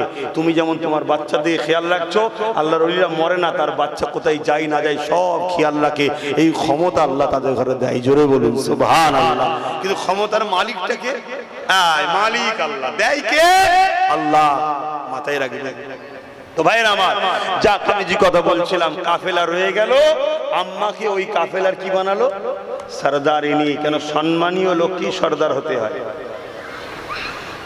এই মুসলমান শোনো, তোমরা ততদিন পর্যন্ত তারা কি পাবে না, ততদিন পর্যন্ত তোমাদের উপরে রহমত আসবে না, ততদিন পর্যন্ত তোমাদের অভাব অনটন বিপদ থেকে তোমরা রক্ষা পাবে না, যতদিন পর্যন্ত তোমাদের লিডার হবে সে যেমন তোমাদেরকে দুনিয়ায় নেতৃত্ব দেবে, নামাজের সময় আবার ইমামতি করার ক্ষমতাও রাখতে পারে, সে যেমন দুনিয়ায় তোমাদের নেতৃত্ব দেবে আবার তোমাদের ঘরে কোরআন শোনাবার ক্ষমতা রাখতে পারে, সে যেমন দুনিয়ায় তোমাদের নেতৃত্ব দেবে আবার তোমাদের ঘরে আল্লাহ ও রাসূলের দ্বীনের রাস্তা শিখাবার জন্য ক্ষমতা রাখে। এই রকম উপযুক্ত ইমানদার, দ্বীনদরদি, কোরআন ও সুন্নাহ প্রেমিক মানুষ যদি তোমাদের লিডার হয়, সেদিন তার ওসিলায় তোমরা সাহায্য পাবে, তার আগে পর্যন্ত তোমরা পাবে না। মুসলমানের নেতাকে সুদখোর, মুসলমানের নেতাকে গেঁজাখোর, মুসলমানের নেতাকে রাত্রিরে বাড়ে গিয়ে অন্য মেয়ে নিয়ে থাকে, মুসলমানের নেতাকে যে খুনি, মুসলমানের নেতাকে যে এতিমের মাল ঝেড়ে খায়, এই মুসলমানের উপর কখন আল্লাহর রহমত হয়? আমার কত কষ্ট হচ্ছে। এক তো চারিদিকে গরমের কষ্ট, আবার হুজুরের কথাও খুব গরম হচ্ছে নাকি? এই জন্য আমাদের উপরে খোদার গজব, শান্তি নেই। অতএব শুধরে নাও, নিজেকে শুধরে নাও, এমন লোকের নেতৃত্ব মানো যে রাজপথে বীরের মতো তোমার হয়ে লড়বে, আবার মসজিদে গিয়ে তোমার জন্য ইমামতিও করতে পারবে, প্রয়োজন হলে আবার তোমাকে কোরআন হাদিসও শোনাতে পারবে, তোমাকে সমস্ত দিক দিয়ে সে দুনিয়াও দেবে, আল্লাহর জান্নাতের রাস্তা দেখাবে, এমন লোকের নেতৃত্ব মানো। রাজি আছেন না নাই? রাজি আছেন না নাই? বিগত দিন অনেক ছেলে, অনেক যুবক আমাকে ভাই বলে, ছেলে বলে, আমার নেতৃত্ব অর্থাৎ আমি যে কোরআন হাদিস দ্বারা শিক্ষা দেবো আমার পিছনে দাঁড়াবে বলেছিল। তার মধ্যে কিছু কিছু ছেলে রিসেন্ট দেখছি গাদ্দারি করছে। আপনারা আছেন না বেরিয়ে গেছে? কারা কারা আমার পাশে থাকতে ইচ্ছুক হাত তুলে দেখান। মারহাবা। জোর করছি না তো? জোর করছি না তো? আপনারা শুধু হাত তুললে হবে না, যদি ডান দিকে যাই ডান দিকে যেতে হবে, বাঁ দিকে যাই বাঁ দিকে যেতে হবে, সামনে যাই সামনে যেতে হবে, পিছনে যাই পিছনে যেতে হবে, দাঁড়িয়ে থাকলে দাঁড়াতে হবে, বসতে থাকলে বসতে হবে, ফলো করার মতো করতে হবে। যদি আমার থেকে তোমার কাছে কেউ উপযুক্ত থাকে, দিনদার, নামাজি, মুত্তাকি, পরেজগার, কোরআন প্রেমিক, নবী প্রেমিক, আল্লাহ প্রেমিক, তুমি তার পাশে দাঁড়াও, অসুবিধা নাই। আর যদি মনে হয় যে না, আব্বাস সিদ্দিকী হকের পক্ষে, কোরআনের পক্ষে, রসুলের পক্ষে, গরিবের পক্ষে, ইনসাফের পক্ষে, রাষ্ট্রের পক্ষে কথা বলে, আমরা আমাদের ভাইজানকে, আমরা আমাদের বাবাজিকে ফলো করে তার পিছনে দাঁড়াবো, তাহলে মজবুত হও। এই মজবুতে সেদিন বেলাল হুজুরকে রাস্তার উপরে লিজে পিটিয়ে পিটানো হয়েছে, কাল তোমার উপর হতে পারে, তোমাকে খুশি বানাতে হবে, বেলালের সুন্নত পালন হচ্ছে। এই মজবুত হাওয়াতে হযরতে খাব্বাব হুজুরকে আগুনের উপরে বসানো হয়েছে, কাল তোমার উপরও জুলুম হতে পারে, তোমাকে ধৈর্য ধরতে হবে, আমার নবীর সাহাবীর সুন্নাত পালন হচ্ছে। পারবে ধৈর্য ধরতে? কি গো কথা বলো, পারবে? 500 টাকা 1000 টাকার নোট লড়ালেই তো সব ভুলে যায়। অত সহজ আল্লাহ পাওয়া, অত সহজ? তোমাকে যদি 500 1000-এর নোট দেখায়, তাহলে আমায় কি দেখাচ্ছে তুমি বুঝতে পারছো না? তোমার দেখে তো দুটো লোকও বেরোবে না, তোমার দেখে দুটো লোক, ছোট করছি না বুঝাবার জন্য বলছি, তোমার দেখে তো দুটো লোকও বেরোবে না, আর আমার ডাকে লক্ষ লক্ষ বেরোবে। তাহলে তোমায় যদি নোট দেখায়, তাহলে আমায় কি দেখাচ্ছে বুঝতে পারছো না? ধৈর্য ধরতে হবে, সবর করতে হবে। কেন? আজ আমি হারামে নিয়ে এলাম, কালকে একটা বুকে পেন হলো, ডাক্তার বলল কলকাতায় হবে না, তোমায় ভেলোরে যেতে হবে। ভেলোরে গেলাম, পরীক্ষা করতে করতেই 10 লাখ টাকা খরচ হয়ে গেল, পরে চিকিৎসা হবে। গেল কি হলো? এত জানের কষ্ট, শরীরের কষ্ট, অর্থটাও গেল। মনে ব্যথা নেবেন না আপনারা আমার বাপ সমতুল্য, মনে ব্যথা নেবেন না আপনারা আমার মা বোন সমতুল্য, মনে ব্যথা নেবেন না আপনারা যুবক আমার ভাই সমতুল্য। এই যুবকেরা, তরুণীরা, বাপেরা, দুনিয়ায় যখন কোনো মুরগিকে বা কাউকে ধরার প্ল্যান করা হয়, প্রথমে কিছু খাবার ছড়ানো হয়, কিছু লস হবে ঠিকই, ছড়া ছড়া ছড়া, যখনই সে খেতে আসবে টক করে ধরা হবে। এই আমাদেরকে ধরার জন্য নানা রকম ফাঁদ পাতা হচ্ছে। ওই লোভের ফাঁদে পা দিয়ে ফেলবেন না, ওই পা দিয়ে যদি ফেলে তওবা করে ফিরে আসুন। হয়তো আপনি ট্রেনে উঠে পড়েছে, উঠার পরে বুঝতে পেরে গেছে, আর এই লোভে পড়ে তো ট্রেনটাই উঠে পড়লাম, এই ট্রেনটা আমার গন্তব্য স্থানে যাচ্ছে না, ভুল রাস্তায় নিয়ে যাচ্ছে। আপনার উচিত হবে সামনে স্টপেজে নেমে পড়া, দেরি করলে অনেক দূরে চলে যাবেন, অনেক দূরে চলে গেলে ফিরে আসতে আর বড় কষ্ট হয়ে যাবে। এই সময় থাকতে থাকতে এই অন্যায়ের ট্রেন থেকে, এই জুলুমের ট্রেন থেকে, এই মানবরূপী পশুদের থেকে দূরে সরে যান। এই যুবকেরা, তরুণেরা, আসেন আপনার হাজেরার নেতৃত্বে ওই কাফেলা ওখানে বসবাস শুরু করলো। সেই কাফেলা বসবাস করতে করতে করতে আজকে পুরো মক্কাকে, জমিনকে ভরিয়ে ফেললো। সেই দিন থেকে আবার শুরু হয়ে গেল। এদিকে আমার আল্লাহ পাক ইব্রাহিম নবীকে পরীক্ষা নিচ্ছে। 1 বছর চলে যায়, যাবার কোনো পারমিশন আসেনি। 10 বছর চলে গেছে। এক রায়াতের মধ্যে আছে 1 বছরের মাথায় একবার বলেছিল, যাক আমি 1 বছরটাই ধরে নিলাম। 1 বছর কেটে যাবার পর আল্লাহ পাক ইব্রাহিম নবীকে বলল, ও ইব্রাহিম রে, এবারে আমি তোমায় হুকুম দিচ্ছি, তুমি তোমার বাচ্চাকে দেখতে যাও, তবে কাছে যাবে না, দূর থেকে, উটের পিঠ থেকেও নামবে না, দূর থেকে বাচ্চাকে দেখে চলে আসবে।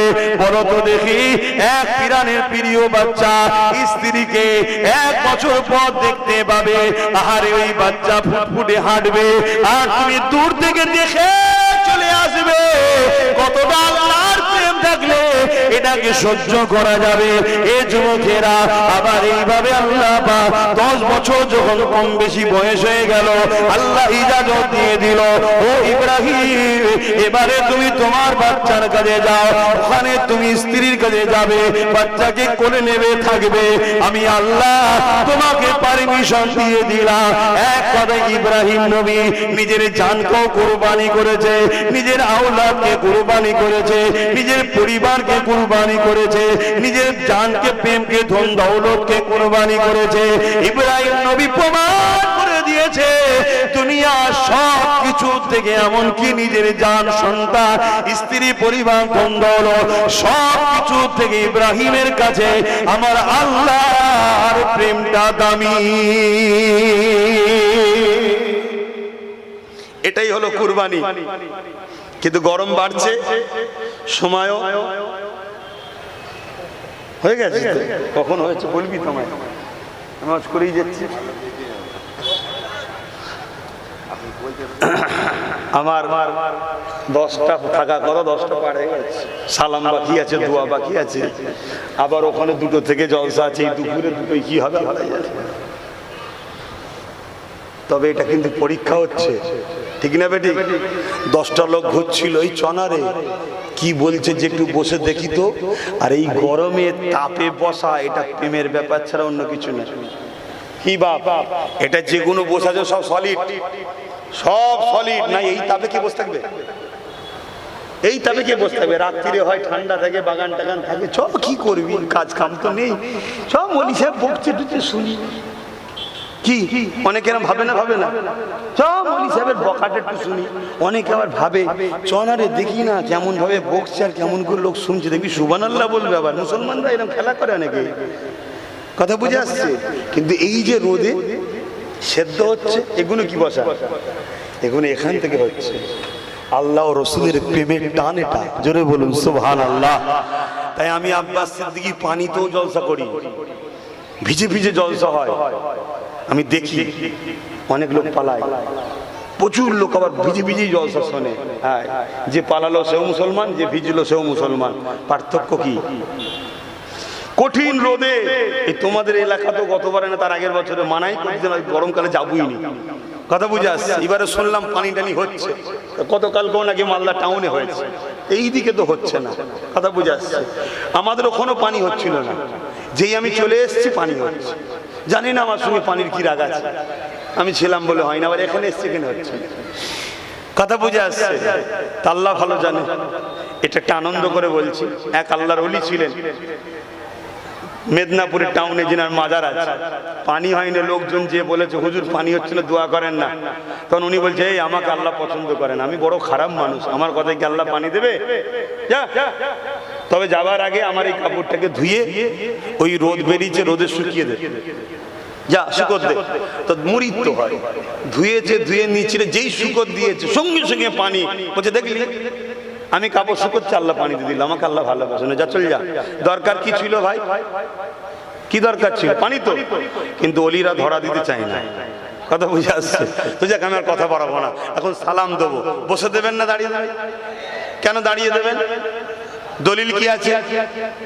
এক কথাই বলবেন, দলিল এখানে থাকে, এখানে নয়। দলিল এখানে থাকে, এখানে নয়। এখানে মসলা ফতোয়া থাকে, এখানে নয়। এখানে ঈমান থাকে। আমরা দাঁড়াচ্ছি আদব ভালোবাসায়। ঈমানের শর্ত হলো দলিল, আদব, ভালোবাসা।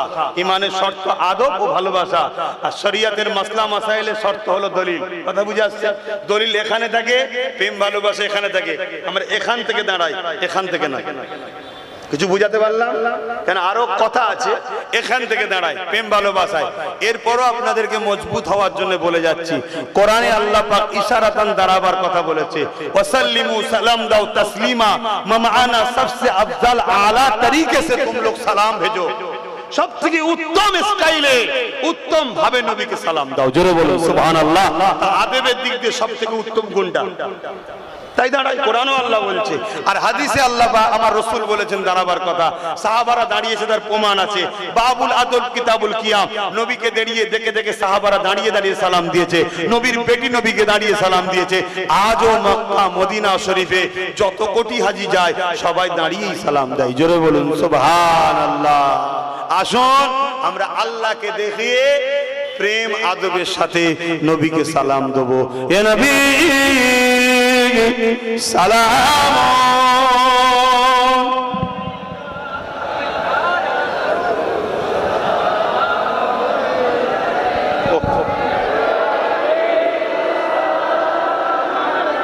হাওয়াটা ছাড়তে হবে আব্বা। হ্যাঁ, ফ্যানটা একটু ছেড়ে দেন।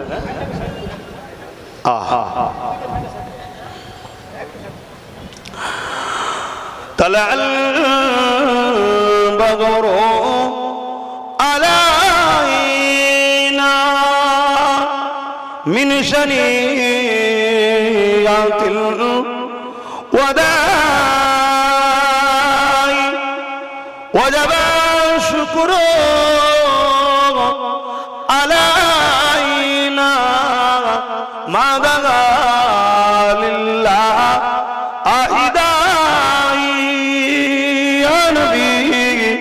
সালাম। ওকে তুলে বসাও, বসাও, বসিয়ে রাখবে। এত ভিড় হয়ে গেল কেন?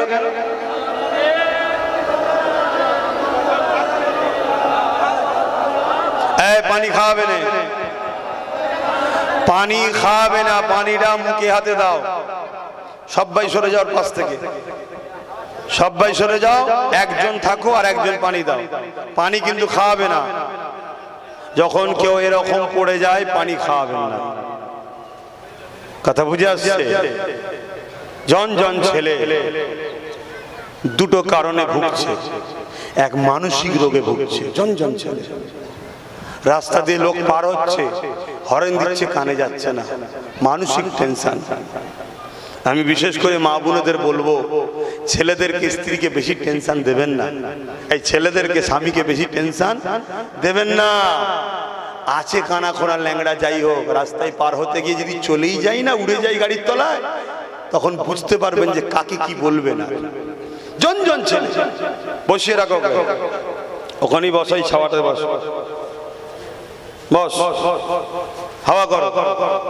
শোনেন কি বলছি, এই টেনশন পৃথিবীতে সব থেকে মানুষ মারা যাচ্ছে এখন টেনশনে, ডিপ্রেশনে। আর ডিপ্রেশন থেকে বাঁচার দুটো রাস্তা আছে, আপনাদেরকে বলে যাই, যদি বাঁচতে চান দুটো রাস্তা আছে। শুনছেন তো নাকি? একটা হলো কোরআন বেশি করে পড়বেন, কোরআন শরীফ। আর একটা হলো সেজদা যখন দেবেন অনেকক্ষণ সেজদায় পড়ে থাকবেন। কি বললাম শুনছেন না? অনেকক্ষণ সেজদায় পড়ে থাকবেন। ইমামদের নিয়ম অনেকক্ষণ সেজদা দেওয়া যায় না, অনেকক্ষণ কেরাত পড়া যায় না। কেন? পিছনে অনেক বয়স্ক লোক থাকে, বিমারি থাকে। আপনি একা যখন পড়বেন, নফল হোক, সুন্নাত হোক, কি বলে ওয়াজিব নামাজ হোক, সুন্নাতে মুআক্কাদা হোক, অনেকক্ষণ ধরে সেজদায় পড়ে থাকেন, যাতে করে পুরো ব্লাডটা মাথাতে সার্কুলারটি স্পিডটা চাপটা পড়ে। আমরা তো সেজদাই দিই না, এজন্য আমাদের মাথাতে বাজ পড়ে যাচ্ছে। কিছু আছে মাথায়? সেজদা দেন যুবকরা, সেজদা দেন আল্লাহকে। আর কোরআন বেশি করে পড়েন। কোরআনের আয়াতের সঙ্গে জীবের সঙ্গে এমন সেটিং আছে, যখন কোনো আয়াত তেলাওয়াত করেন, এই জীবগুলো যে এমন এমন জায়গায় গিয়ে টাচ করে, সেখানে নার্ভিং সিস্টেম আছে, যে সিস্টেমে পুরো শরীরের নার্ভগুলোকে আল্লাহ সজাগ করে। জোরে বলেন সুবহানাল্লাহ, আরো জোরে বলেন না। আরে অমুসলিমরা মেনে নিচ্ছে দলে দলে, মুসলিম ঘরে জন্ম হয়ে আমরা আজকে সে কোরআন ছেড়ে দিচ্ছি। হাই কপাল, হাই কপাল। ইয়া নবী সালাম, ইয়া রাসূল, ইয়া হাবিব সালাওয়াত। কঠিন ওরের দিনে কি আছে মোদের কপালে, গুনাহগার উম্মাহ আত আপনার লইবেন সঙ্গে মাহশরে। নবী সালাম